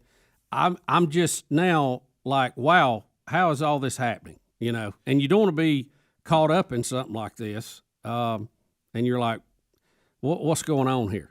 It's like when you hear that Pintos are blowing up when they get hit in the rear, and you go, wow, I drive a Pinto. I got to be real careful about this. What's happening here? Gosh, if you could have just found another analogy. But anyway, that's the only thing I can think of. I know it didn't sound good. We were live. Hey, we're coming to the line, and we're checking off. We're trying to get the best offensive play against the defense. Blue 32. Omaha. So anyway, let's go to the Georgia spa shooter because we were being told, hey, hate crime. Yeah, Asian hate crime. No, that doesn't appear to have anything to do with it. What it looks like is it's an indictment on porn, because this 21-year-old suspect that's been charged with 8 counts of murder after 3 shootings Tuesday at Atlanta area spas has been in rehab for sex addiction and was struggling with the guilt about the struggles he had in this area, according to 2 people who lived with him in the transitional housing. He shot and killed 8 people, 6 women, 2 men, at 3 different Georgia spas, and since these had to, he might have had a preference for Asian people, but it doesn't seem to be his hate for their ethnicity, but the hate of the sin in his life that he couldn't seem to overcome. Now, he should not have blamed others for his own behavior, right? But we're talking about evil here, and somewhere they say he got in his mind that he was so desperate that he began to wage war against the very places he kept going to do these things. Mm-hmm. Yeah, so what is what's? I mean, it's a terrible tragedy, and what's disturbing is that in a lot of the national media and with the president and all, they were kind of spinning this toward it was a Asian hate crime, which is somehow spinning off of the fact that the COVID-19 the COVID-19 pandemic came out of China. So I don't follow that. If you can't blame Asian people as a whole for what may or may not have happened in China. The evidence looks like that, and it may have been intentional. It may not. We just don't know. None of us really know. All we can do is read reports because none of us are on the ground in Wuhan studying it. But I really think they're going down the wrong road with this particular one. This is about sex addiction, correct, and what goes with that, much more than it is a prejudice against Asian people. And let me tell you what you're not going to find. Asian Americans. Asian descent. Here's what you're not going to find today, and it's not even in this story because they quickly go back to these crimes against Asian people that they say is rampant in our country right now, and it may or may not be. This isn't tied to that, and they admit that, but then they move on and start talking about it again. Right. Because you know what you're not going to hear? You're not going to hear an indictment on the porn industry. You're not going to hear an indictment on the addictions of porn and these and all the things. This guy said he had religious convictions, so what he got involved in was spiritual warfare. And he kept going back to that sin. He was addicted to going to these places that were known for providing things more than a massage, and I'll leave it at that. Mm-hmm. And he hated himself for doing it. He kept struggling with it. He was addicted to it. Now, eventually, the very evil that's causing you to sin convinces you incorrectly that not that you need to find a spiritual solution to this. Well, ultimately, the same evil that causes you to become addicted, that draws you to it, convinces you, well, you just need to go kill these people. They're the problem. Yeah. I mean, if these places didn't exist, you wouldn't be in this situation. Yeah. He was listening to somebody whisper in his ear. Yeah. Now, will you hear an indictment on these kind of places? You're not going to hear that. Okay. And that is not the answer to being addicted, to go and kill people. That is not the answer. But when you get into this spiritual warfare, you get deceived into these kind of things. But let me tell you what it appears this isn't. Is some kind of prejudice against people of Asian descent. It's a man who started hating the industry that caused him. It'd be like somebody going out and killing drug dealers because they were addicted to drugs. I mean, and hear me. That's not what he did. Was not the thing to do. But I want you to understand what happened in his mind according to this story. Mm-hmm. You want to get to the true root of a problem, right? Not what the media is trying to put up as some kind of whitewash. Because if you anybody out there, and we deal with this obviously in men's ministry too many times, but if you're out there and you're trying to fight against this addiction, you know what happens every day. I mean, guys, it happens on social media. They're always coming after you. Hey, click right here for a good time. Hey, I want to show you this. They're after you all the time. This industry, if they think they've got you and you're trying to leave it, they'll come after you with. They'll keep emailing you. They'll keep trying to follow you on social media. They keep trying to draw you in, and just like a drug dealer does. because they know if they can get you to click on this, they'll get you again back over here, and there's gigantic money in the porn industry, and that again, the answer is not to go kill these women who likely have been pulled into this by evil people. And I mean, we're responsible for our own behavior, but a lot of these women are pulled into this because they're being manipulated by the industry, and it's certainly going to kill them is not the answer. But I'm just trying to make you understand the mindset of him going, they won't leave me. They keep, I promise you, he was getting invites to come back all the time from the industry, because that's how it works. It's how a drug dealer works. Mm-hmm. And those of you that have struggled with this in your life, you know what I'm saying is true. Because, I mean, I've sat down, we've talked about it, we've dealt with it. And it's a struggle to different degrees for almost every man. Yeah. Rare is the man that this isn't at least a struggle for. And I do know some, and you almost go, man, that must be great. But this is a problem for lots and lots of men. And if you don't believe that, then you must never read the headlines when another person falls victim to it. Now, Deshaun Watson, we don't know. Second accuser has come forward with a graphic complaint that we won't read, again involving massage therapy. Now, this is not massage therapy in Deshaun Watson's that is inviting you in for this kind of stuff. This would be the normal run-of-the-mill, I'm in here, but who would ever thought that if you go into a room, take your clothes off, put a towel over you, and some woman comes to rub you, that could go south. But anyway, but what I'm saying is there are people, this stays professional, it's therapeutic, just like you would be going to, any kind of physical therapy. But if you've got somebody, I'm sure people in this industry deal with this all the time. I'm talking about the straight up therapeutic part of it. They're alleging that Deshaun Watson wanted more from them than they were there to provide. I'll leave it at that. And I don't know whether that's true or not. So we'll see. Wow. But it is a second accuser. But my goodness, I mean, are we going to have a massage parlor or massage therapy story every single day? I mean, it's and another thing is, you may be a person who's completely straight up, but if you go into that situation, it's awful easy for somebody to accuse you because there ain't but two people in that room. Right. You may not have done either. We'll be back. Rick and Bubba, Rick and Bubba.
It's 8 minutes to the top of the hour of the Rick and Bubba Show.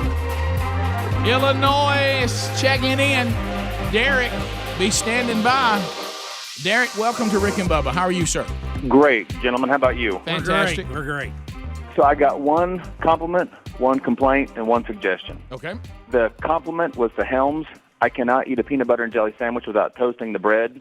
People at home, if you have not tried it, it is a game changer, like you said. I agree 100%. The complaint, Tuesday, I sat down to eat lunch, and I had it was like a 2-minute clip of Rick and Bubba with the 1,000-pound sisters. And it was all I could do to finish eating. Yeah. It Yeah. churned my stomach. Yeah. Anyway, That was a tough one. the suggestion for Rush's replacement, Bill O'Reilly. Okay. And leave you guys with that. Okay. Have a good one. Yeah. O'Reilly, I know, got kicked off Fox News. It could be that O'Reilly's too hot to handle. Ooh, hot. You know, that he, because he's got some Damaged controversy. goods. He's got some controversy following him around. But he does have a cut up side to him, especially when he's talking with Dennis Miller. You know, the thing about Bill O'Reilly, too, he was on TV for years and hosted a show, and it was syndicated. It would have been successful by all accounts, but he didn't really blow up till he got on Fox News and kind of, did his own thing where he was doing the commentary. But, they may be looking kind of for a changing of the guard here, too. I don't know if you go back to O'Reilly, if that would be, backing up. But he did a good job, but I can't even – when he left Fox, he had some baggage with all that. I don't even remember really what it was all about. Well, the standard Fox stuff. Correct. Yes. Standard Fox stuff. Yeah, I got you. Right. I got you. Well, who would have thought that? Right. And I will say this, and Derek, this is, us talking a little, a little shop talk.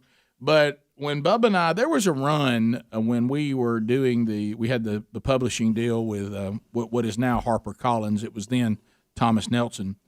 We had to do a lot of book tours.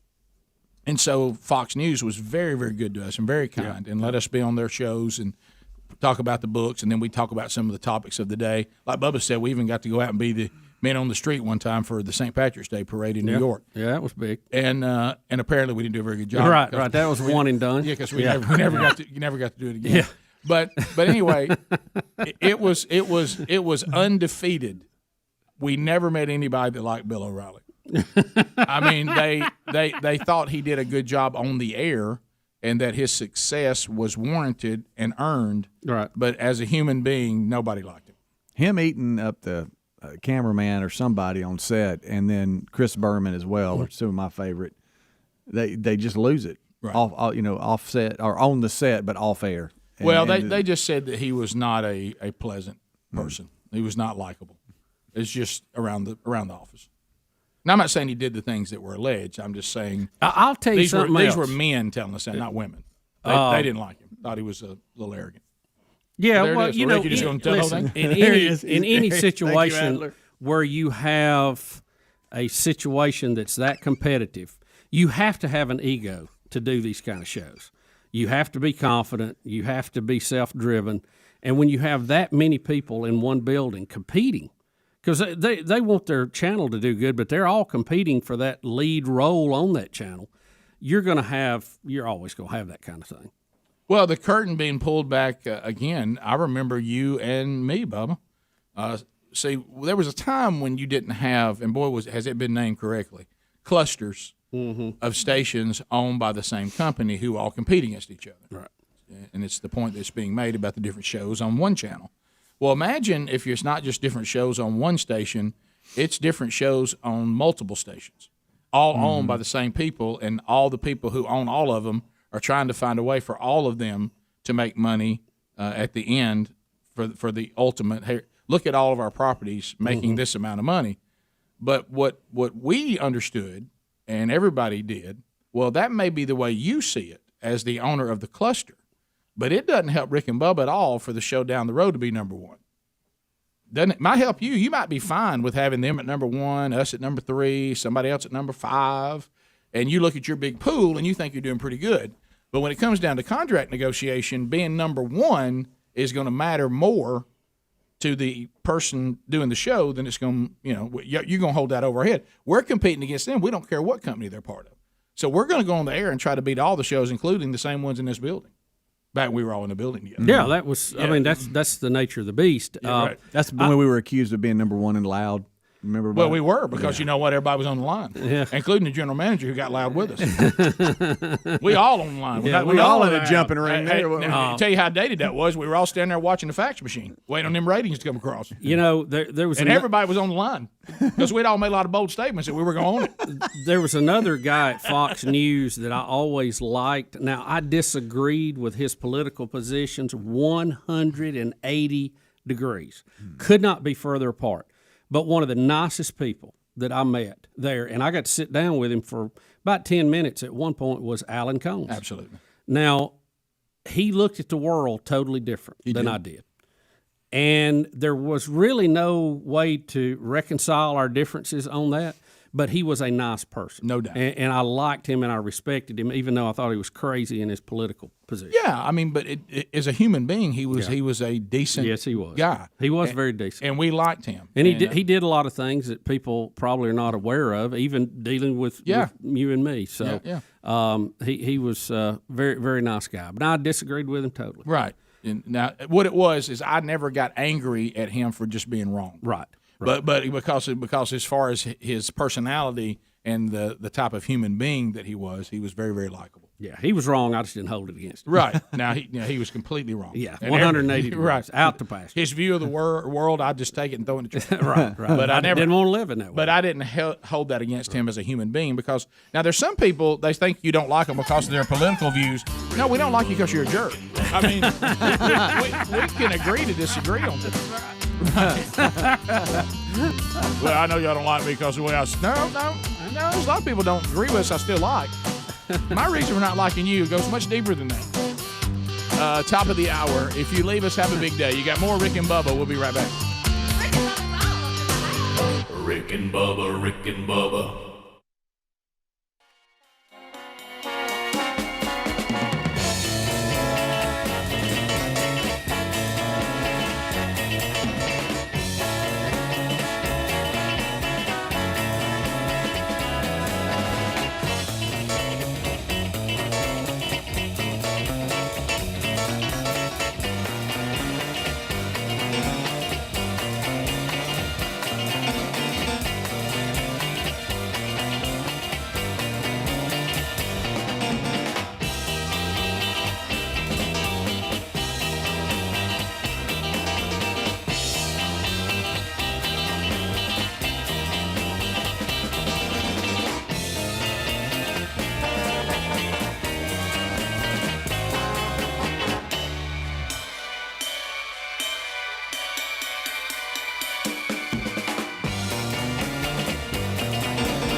Hey, I want to give you a heads up on something. The filmmakers that were behind the Gosnell movie, they've announced a brand new project, and you need to be aware of it. It's a feature film called My Son Hunter. Now, this will expose the Hunter Biden scandal. You can learn more. Get this website down, mysonhuntermovie.com. This movie is going to tell everything, all the things that you've heard about Hunter Biden, the contents of his laptop, some of these foreign business deals, even his ties to China. Now, these are independent filmmakers, and they do need your help because, guess what? Hollywood is not going to fund this movie.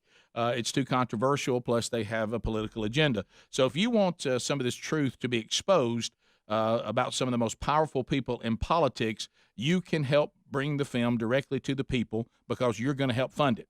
Your gift of $10, $50, or $100 or more will help expose the most corrupt family in politics since the Clintons, and your donations will be 100% tax deductible. MySonHunterMovie.com, and make your donation. Help stop the media cover-up.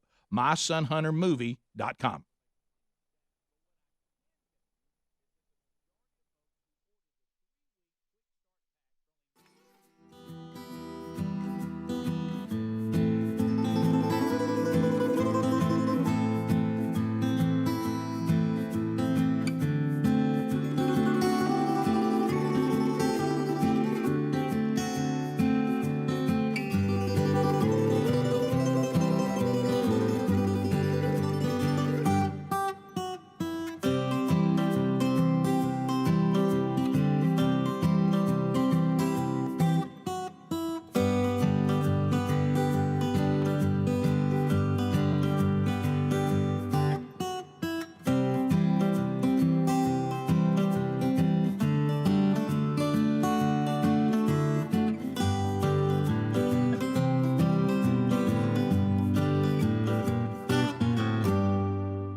minutes past the hour from the broadcast plaza and teleport. Thank you for being with us.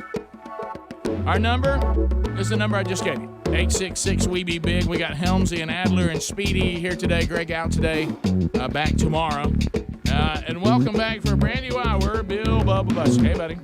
Rick, glad to be here. Thank all of you for joining us for a few hours each and every day. That's all we ask, really. About 5 hours. Is that too much?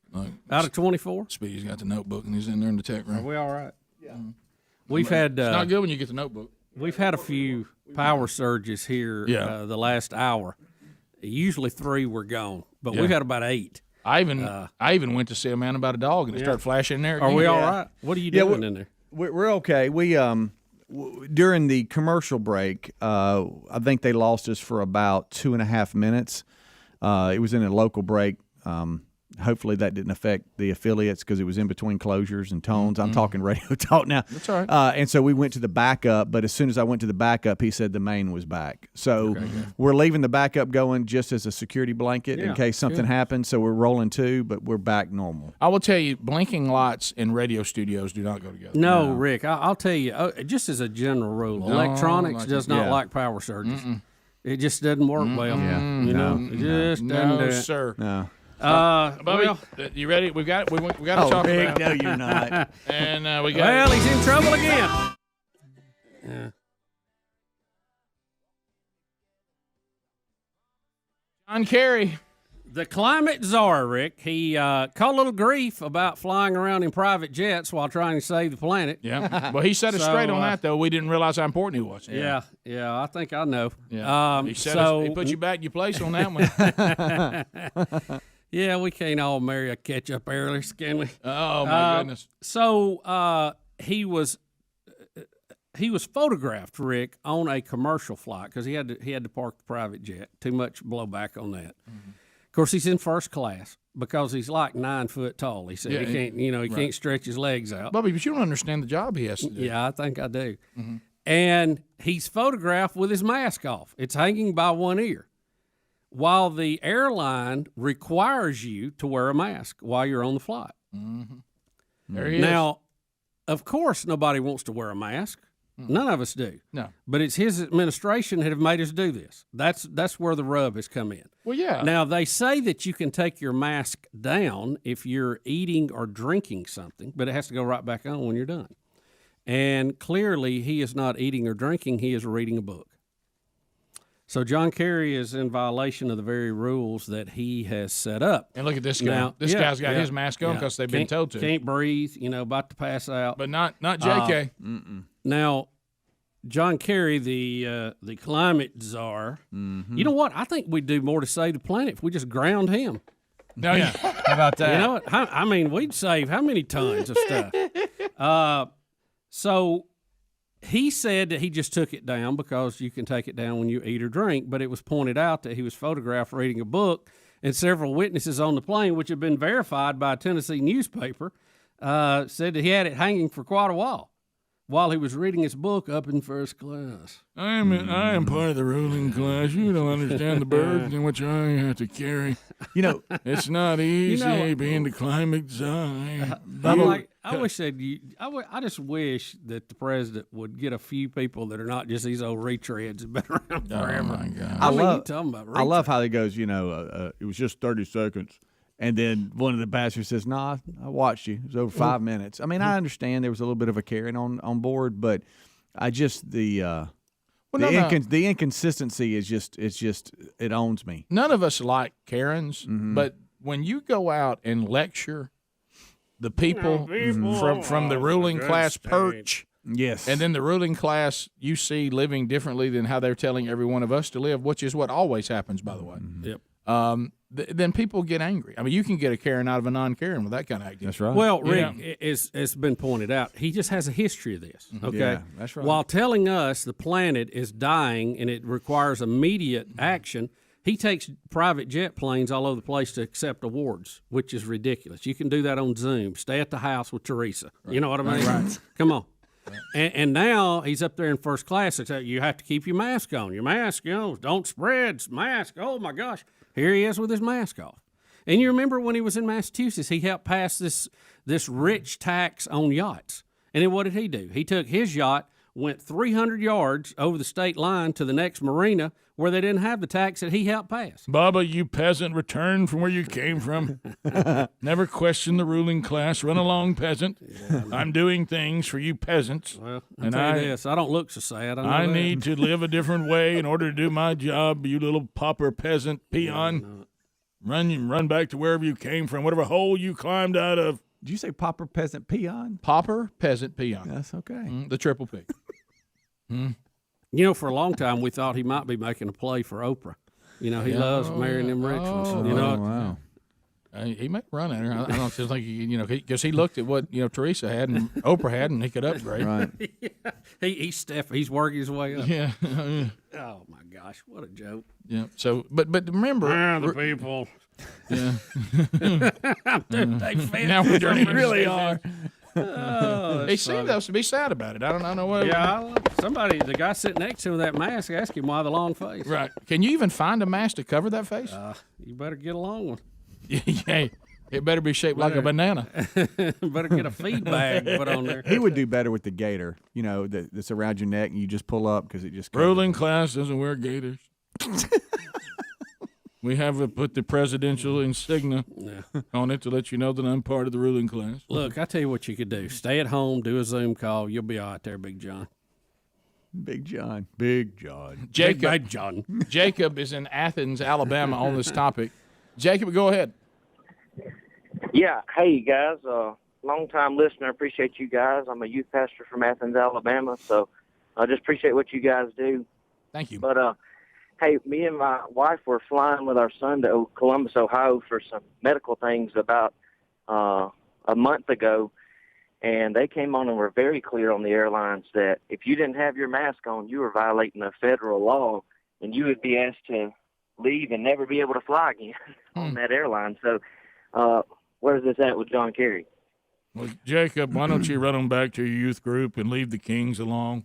Where did you come from? Run back to Athens, and I don't mean Georgia. The airline claims they're going to have an investigation into it. What do y'all think is going to land? No pun intended. Well, John Kerry's not going to get in trouble. No. Let me just tell you that. No, right he's now. not. No. Since the airlines are regulated heavily by the federal government, I will expect that there'll be a phone call and a memo, and it'll be forgotten about. Speedy, let me tell you how that's going to go. That'd be like me getting onto myself and telling myself to come to my office. Guess I'm going to fare in that pretty well. Rick, try better next time. Thank you, Rick. I appreciate that. The federal government regulates it, and he's broken something the federal government has mandated, and he is the federal government. He's not in trouble. I went to the federal government. They told me not to do it again. I clearly was engaged in a book, learning because I'm smart, reading something important about being climate czar.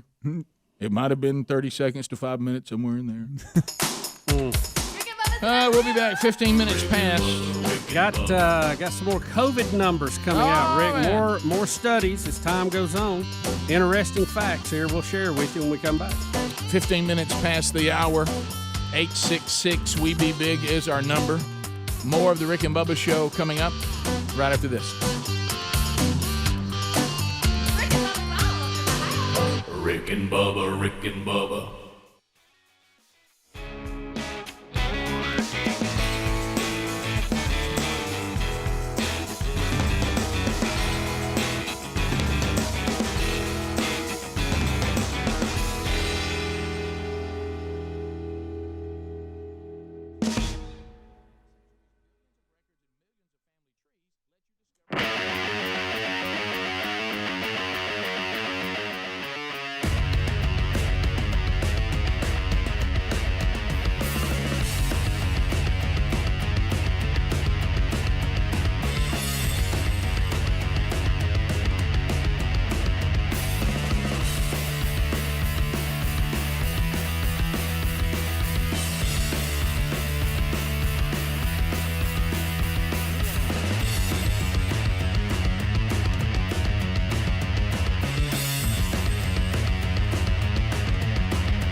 20 minutes past the hour, the Rick and Bubba Show.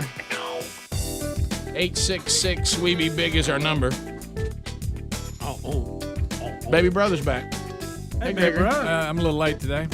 Well, you had to take care of mom and dad. Hey, I got a question. On the way in, I was listening to the show off and on, and I'd also listen. I'd listen to Paul Thorne. I got into that for some reason. Did you really? Yeah. Anyway, so let me get this straight. So Rush's job, John Bon Jovi is going to take Rush's job? No, it's not John Bon Jovi. No, it's Dan Bongino. I Yeah, thought I know he wasn't singing anymore. You probably had his pizzas. You warm them up there. No, I thought I heard y'all say John Bon Jovi was taking over us. Yeah, it's not John Bon Jovi. No, okay. Welcome back. Everything's good. Oh, yeah, it was fine. It was a weird night. Fellas. Well, I know you had to deal with a severe weather threat, which praise the Lord. Now I know there's people with no property today, but that we have no big injuries I've heard of yet. Yeah, and no deaths. And then we'll have these morons who are mad because they took all the precautions and their stuff didn't get tore up. Yeah. I've never understood those people's mindset. Yeah, you might want to look at the pictures of the people's houses that were torn up, Right. and be thankful yours wasn't. And here's an idea: be thankful it wasn't as bad as they were afraid. And if that temperature doesn't get a little cooler, I'm telling you, we were in a bind because they started popping out of nowhere real quick. Yeah, we were at a level 5 risk. So. Yeah. We only get that once, maybe twice a year. And I know this because I saw it on like Facebook, different things, and talking to people. A lot of people were praying that I hope it doesn't get bad. I had a lot of answered prayers. Exactly. That's right. Yeah, that's the thing. Let's be grateful. I know we have Thanksgiving in November every year, but I'm not too sure we shouldn't have one sooner. As soon as this COVID thing is put to bed, and we go, hey, we've made it. We got by it. Yeah, that's right. Speaking of that COVID update. Yep.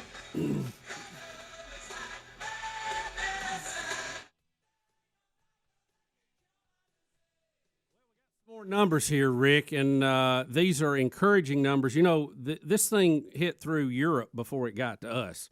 So Denmark is a great place to go test and look at studies because they were a good control group, if you will. There was trouble in Denmark. Something was rotten in Denmark, Rick. A lot of people don't know. Sure was. So researchers looked at Denmark, and they were interested in people who tested positive for coronavirus during the first wave and the second wave to see what the reinfection rates could be.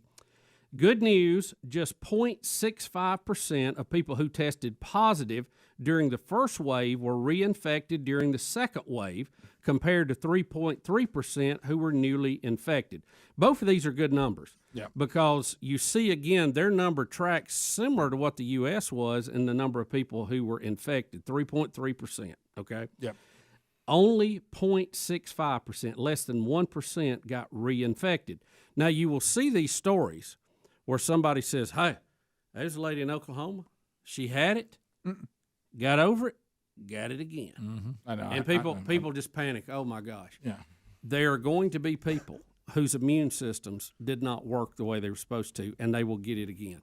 That always happens. It happens with every virus, okay?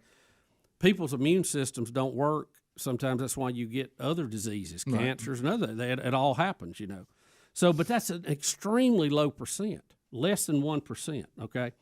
Of the people under age 65 who were infected with COVID during the first wave, 0.6% tested positive once again during the second wave. So again, it looks like people under 65, the majority of those, very low risk. Among senior citizens, 0.88%, still under 1%, of senior citizens who were infected during the second wave. In other words, they had it once. They got it once, they got it again, and you go, well, it's still under 1%. But the headlines in some studies will say they were up 46%. Right. And they were, percentage-wise, but still under 1% of the big picture. Right. So all of that good news, I think, for what has been going on in this COVID battle as our numbers continue to fall. I saw some numbers yesterday that, we're down to early in the spring last year numbers. Way down. Yeah. And that's good. And they fell quicker than they thought they would, quicker than the vaccine could have had a play in this, which meant natural immunity. More people had it than they thought had it, and their immune system worked like it was supposed to. And it also says that if you want to draw some dots here, if we hadn't have locked down, we would have got over it quicker. I know that's the unspoken. No, we lost a lot of people. Yeah. And I'm not trying to make that acceptable, but it was a worldwide pandemic, and we've lost we're going towards 600,000 now, which is a lot of people, and I understand that. That's why Governor Abbott in Texas is so upset because of the lockdown work. They're ready to open back up, and they are. And then here come all the migrant children that are coming in, teenagers, to the Dallas Convention Center. And they won't tell local and state government if they've been tested, if they're positive, or they're negative, if they have a variant or what, and that's gonna that can start something back up. Yeah, because of the overflow at the border, and what Speedy's referring to, they have converted the Dallas Convention Center into housing for 3,000 youth and kids, which came through the border, and they're from Central America. We don't know if we have no vaccination at all on anything. No testing, we might be dragging in no telling what. Yeah, and the federal. And that's not racist to say that. No, that's going. We have a vaccinated society, and it gives us a level of public health that is the envy of the world. Do you so know why are we going away from a winning formula on this? I don't get it. Do you know why that Sherry and I have not been able to go to 2 countries that we had planned on going to this year? They won't let you in because they won't let us in. See, Canada, you can't get, and these are Canada has locked the border down to U.S. citizens, and we just let everybody and their brother come in. Mm-hmm. Well, that's France. You can't get in France. No. Well, you know why? Because even though the numbers are good, it ain't over yet. The fight's still going on, but it's going to end in the near future. Do you know why? If we keep up doing what we're doing, and it's going to be over, and it'll be something for the history books. Do you know why the very, very socialistic Canada and France, you know why they won't let anybody in? It's not because they're conservatives and they're mean and they hate people of other races or ethnicities. They won't let people in because they're trying to get all their citizens past it. Yep. And if they keep letting people in from other places that they don't have any idea what you've been through, it makes that harder. Well, watch this. Let me tell you what's going to happen. You want me to pull Kreskin here? I can find my paycheck. It's in the front row. You're going to see a surge in COVID cases in Texas. And the national media is going to blame it on Greg Abbott for opening up too soon. 100%. Even though they won't even dare look at the real cause of this. And won't even mention it. Won't even allow you to discuss it. Right. It will be. We're not even going to talk about that. Mm-mm. You racist pig. Yeah, that's right. And the media is not even allowed to go to the border and take pictures. You know why? Because it doesn't look very good. I thought was I don't want to show that. Greg, I tell you what I thought was a reasonable. You mean request. kids in cages? Yeah, I thought it was a reasonable request when the GOP representatives went there and they said, "Here's an idea. Why doesn't the president or the vice president come down here where we are and let's look at it together? That way, y'all don't think we're making anything up, and you can see what's going on down here for yourself. Then you can comment on it." After seeing it, like what we're doing, and of course they didn't go.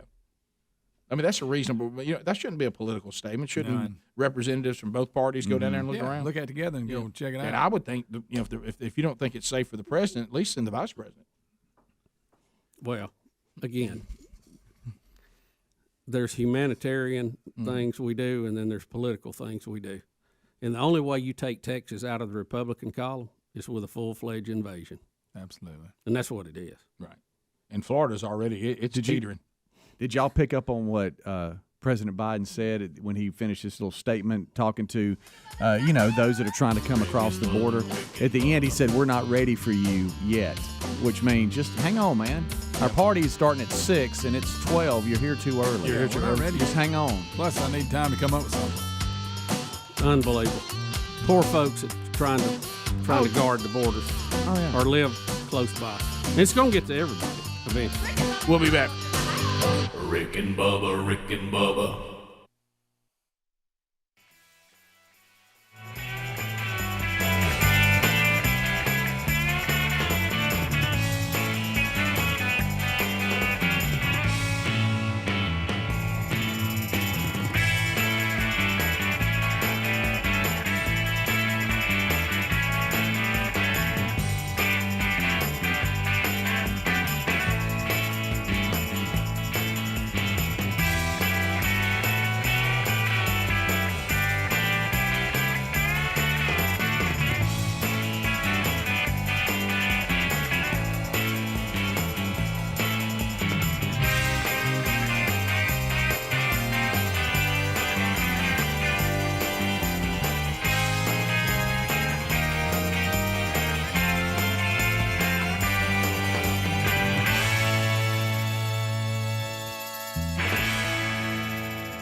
5 minutes past the hour, the Rick and Bubba Show.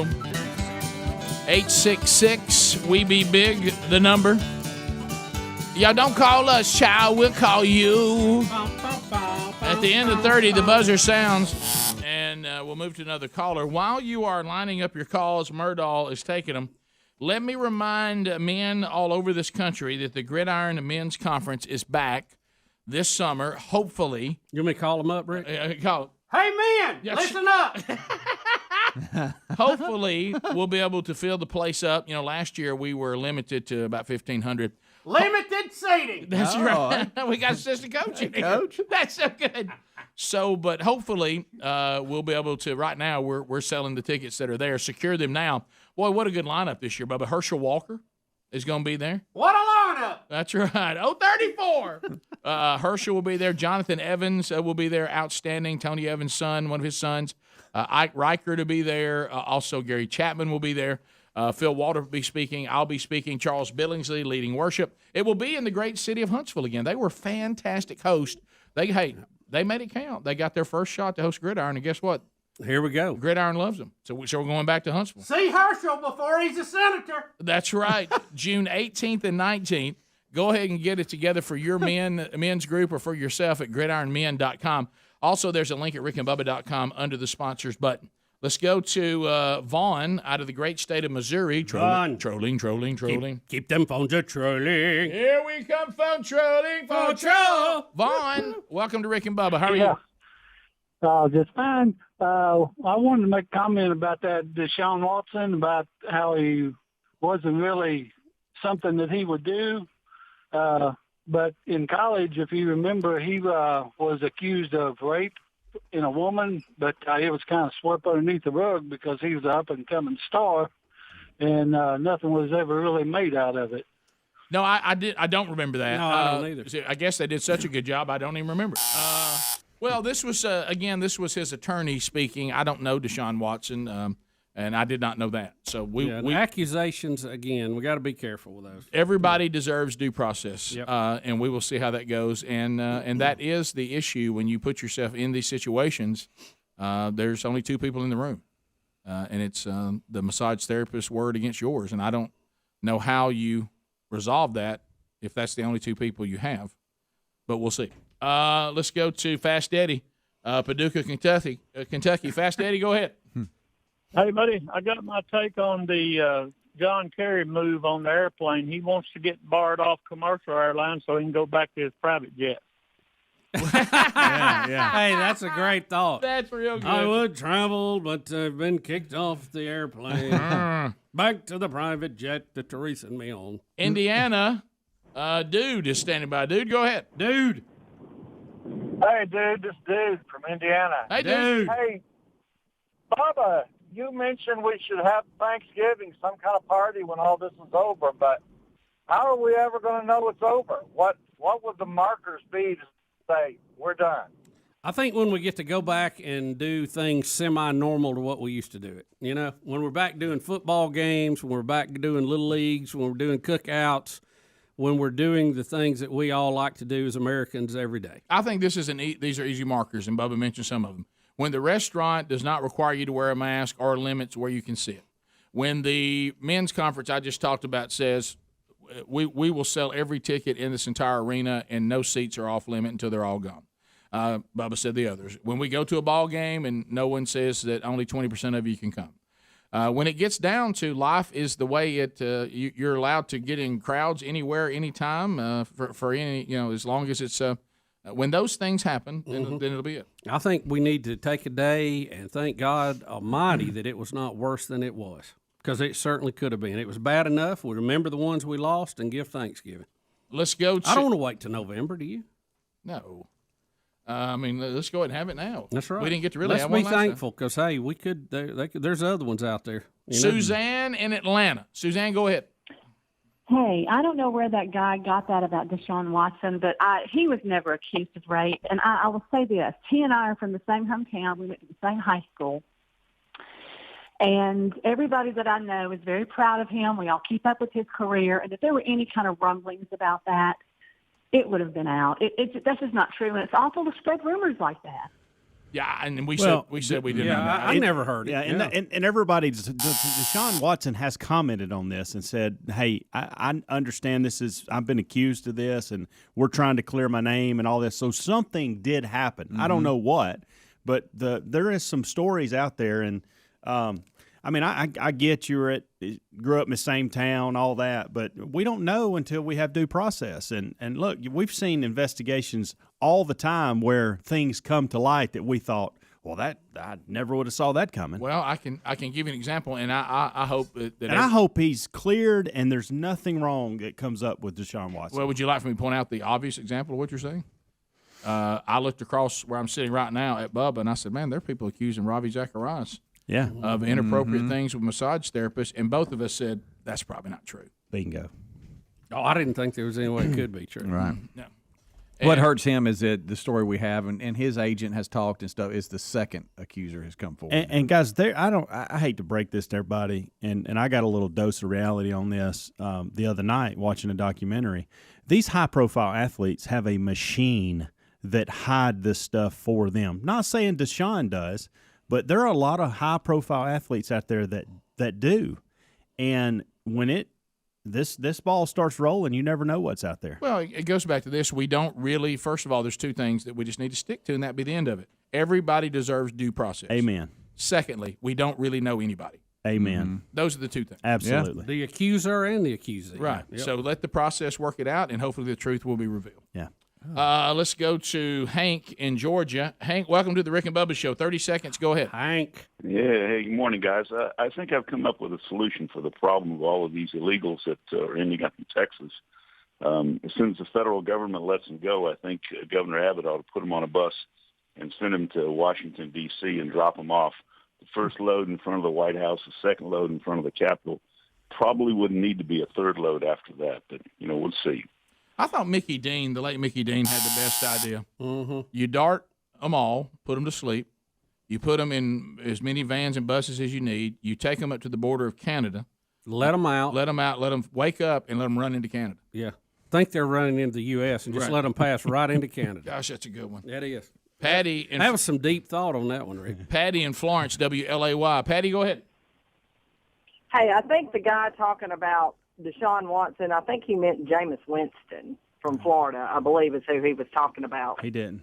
No. Yeah. Because we're getting several emails this morning about Deshaun Watson. There's a story out there. He put something on his Twitter account yesterday about how he's trying to clear his name. Yeah. So this is but do you about think Deshaun And Watson. Jameis went to Florida State. Yeah, but do you think what she's saying, the accusation about college, he could have confused her? No, because I talked to the guy that made the phone call before Greg got here. And he gave me details that made me think he was talking about Deshaun Watson. Well, I will tell you this: quick Google search, I could find nothing. Me either. Because it's swimming on the road. That's.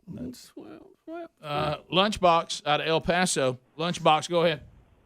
Hey, I just want to make a comment about getting back to normal. Yes. Remember, socialists don't like large gatherings, so I don't think we'll ever get back to any kind of normality. Well, remember, anytime the tyrannical central government can grab control, no matter what it takes to get it, they never give it back. So yeah, it's the reason why the Rick and Bubba mask is still in the store. Yeah. Because I don't think our mask life is ever going to be completely over. And you can see too, a lot of the big news outlets, they know they had everybody in a death grip with all the panic with this, and they're losing it right now. I don't know if you saw CNN's numbers; they're down 50%. Yeah. Past the election, pandemic playing out, they will grab any story that might indicate that another wave is coming, or it's not going to die. Oh yeah. And hey, the alert has been sounded in so and so. Look at these numbers, up 300%. Now they won't tell you that's 4 people, right? But alert, alert, everybody! Well, woo! Like you said a minute ago, the under 1% can be reported as one was point whatever, the other was 0.8. That's 40% more. Yeah, but it's still under 1%, but you can't get which either ain't one, much. You can't get either one of them above 1%. All right, we'll come back. We I know they talked about it in the kickoff hour, but that's been a while ago. Bubba and I have not got to ask Helmsy how it went yesterday when he played a video with his wife in it on the show without asking her. Great video, by the way. It was so. Y'all sure ain't got nothing else we can talk about? Somebody said that she was the anti-litter of tornado awareness. We'll be back. More Rick and Bubba next. Rick and Bubba, Rick and Bubba.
It is 10 minutes to the top of the hour. Rick and Bubba show. Come on with it. Rick and Bubba. Well, yesterday it was a day of concern weather-wise where we live and across a lot of the country, and that storm surge continues to move east, and hopefully it's diminishing and not as strong. We were thankful it ended up not being as strong as we had feared it would be. Still, a lot of people lost property, a lot of trees down, power outages, but no death, and that we celebrate today, and hopefully that continues. But Helmsy, it was a 5 out of 5. You know, Span did his job, which is to make sure. And again, Greg, you've talked about it. I'm right. Please, folks, if it didn't turn out to be bad at my house, it was a non-event, and I am thankful. Yes. Not mad. I'm thankful. I'm glad I never had to go through my tornado plan. And I'm glad I was prepared in case I did. I was glad that I was ready. I feel thankful about that, not disappointed. But anyway, so strange people. So Helmsy's wife was really boy. She's a prepper when it comes to storms. She is. And love her for that. Yeah, and you did what you didn't give it much. He's not going to help. No, he's not. I wish you'd have waited like 5 more minutes before you got here. I know, but anytime, me included, anytime someone on the show, probably Bubba has the least concern on this. Whenever there's a wife ushered onto the air, it's a very nervous feeling. Yes. And so, especially if you put them on the air and they don't know about it. Mm-hmm. Or you tell a story on the air that they didn't know you were going to tell. Yeah. And you had that yesterday, and I'd like to know how that went. Well, I will be honest. I thought, based off text messages and first interaction around lunch yesterday, 1 o'clock, I thought I was in the clear. Mm-hmm. And then about 2 o'clock, 2:33, as we start really digging into the storms and watching James, I could sense something was changing. And I thought, well, this is not good.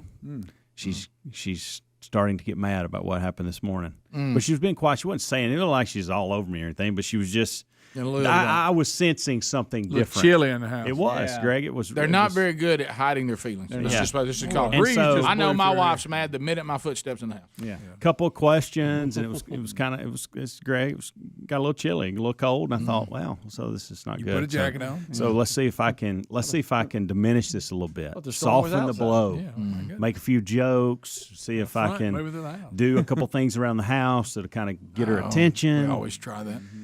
And so I realized at 5 o'clock that didn't work, and wasn't mean or mad, but you could tell. So then I got this question: hey, I thought y'all were supposed to get permission before y'all put things on the air. And I thought, I thought, wow. So I mean, and of course I messed up and couldn't help this. I said, so what, you gonna sue us? Like you gonna sue Rick and Bubba? File a lawsuit? What are you talking about? What did she do? And that was not the direction I obviously should have So you went taken. defensive. I did. It's not good. So then I let another. I just kind of quiet. The thing is to bring water, not kerosene. No.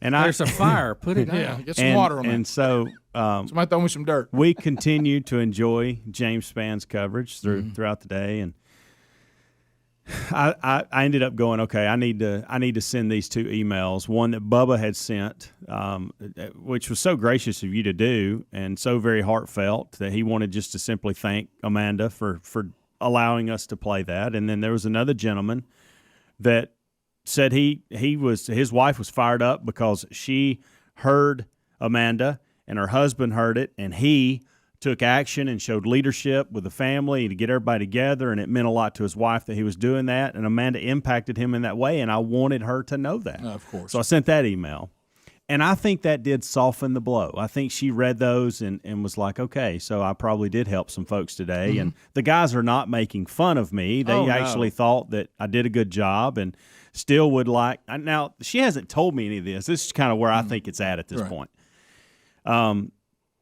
And so this morning, text messages have been back and forth, a couple Marco Polos, and everything seems to be back to normal. So now, I thought they were fine yesterday when I walked in the house at 12, but turns out it wasn't the case. Right. So we'll see. But I was concerned at your approach to almost delve it out in little pieces. You didn't tell her exactly how it went in the beginning. you almost like the video part was. I think you weren't even going to acknowledge that unless she knew it happened. I was not. Right, and I was worried about that. No, and I've got a friend that's in hot water with me. Yeah, who's your Richard? I need to know. That sent her a text message and said, "Hey, you did great on the air this morning." And she's like, "What are you talking about?"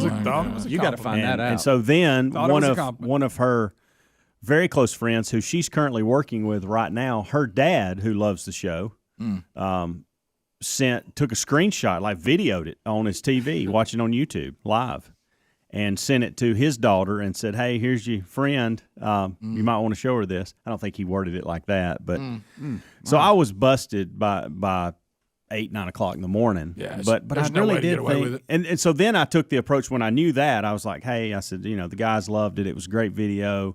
You probably helped a ton of people today." That was good. And so then I thought, okay, well, we're good. All's good. But it wasn't as I had to get. It got so chilly at one point, I needed a heated blanket. Oh no! but I think all's good today. Did you fake? Hey, it's a new day. Did you fake read text messages like throughout the day? Oh wow! Here's another one. Did you make some up? No, Man, no, I tell you what. No, I gotta hear this one. Saved my life. That's uniquely you. No, I don't think so. I will say this. Right. I sent her. I text her video. Look at to here. James Spann, and I said, "Hey, I think you'd be very proud of my wife. Check this out." And he responded, gave me some positive feedback and a big thumbs up, and so I was able to show her that. Oh, that helped tremendously. Well, you left that part out. That probably was the biggest salve right there. That helped. That for helped. James Spann to give her a thumbs up, and she thinks a lot of James. I know. Of course, I had to show that to her. She didn't believe that happened. Well, let me tell you how it affected me. I got to thinking about it, and I called Betty. I said, "Betty, how many helmets we got?" There we go. Because we've moved some around different places, riding four-wheelers, all that. She said, "We got 2. Well, my daughter was there, so with me, we needed 3. So I went and got a helmet on the way home. Now, I got a big one, Rick. You would laugh at it. What size do you think it is? Giant. But what on the size scale, how big? 8.5. No, like, small, medium. Is there a triple X? Huh? Is there a triple X? 4X. Good gosh. 4X. 4X? What a gourd. 4X. It looks like a picnic basket with a mask on it. I mean, it's huge. Well, but you know what? It fits good. That's good. Yeah, my neighbors are mad at us because he said, "Man, I tried to get out and find a helmet, and nobody's got any." Hey, thanks. That's where I get that all the time at home. Please let us get what we need before you start talking about it. I had to do the thing where 4X. Bubba, that's shocking. It really is. That's 4X. shocking. I put that 2X on, and I thought, there's no way. I can't even finish this process. Greg, 4X. What kind of we helmet? need to measure. My head's getting bigger. What kind of helmet was it? Huh? What kind of helmet was it? What do you mean, what kind of helmet? Was it a football helmet, motorcycle helmet? No, it was like a bicycle helmet? Like a motorcycle helmet. A 4X motorcycle helmet. Face. You had to get a 4X and a motorcycle full face, too. I bet that thing was this big. Oh, yeah, it's huge. I bet it looked like, Greg. It looks like a lifeboat. The Darth Vader helmet on Spaceballs. Yes. Yes, Rick, there it is. It does. I started to put a picture out of me wearing it yesterday, and I thought, well, it's still too serious. Comedy right now. Of course, I had to keep going through the fact that, and it turned out to be legit. But Gary started sending me pictures down in Chilton County. But I thought he'll send me tornado pictures of other tornadoes that happened years ago. Yeah. And I'll fire them into Span. They'll start showing them on TV. I couldn't trust them. Smart. That was smart. I did that yesterday. Look, there's Bubba's helmet. There's Bubba's helmet. Rick and Bubba, Rick and Bubba.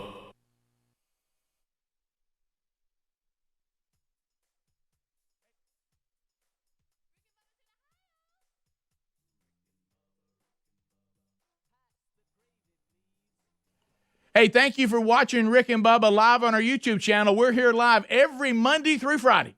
Be sure to subscribe and hit the little bell for notifications. Rick and Bubba, Rick and Bubba.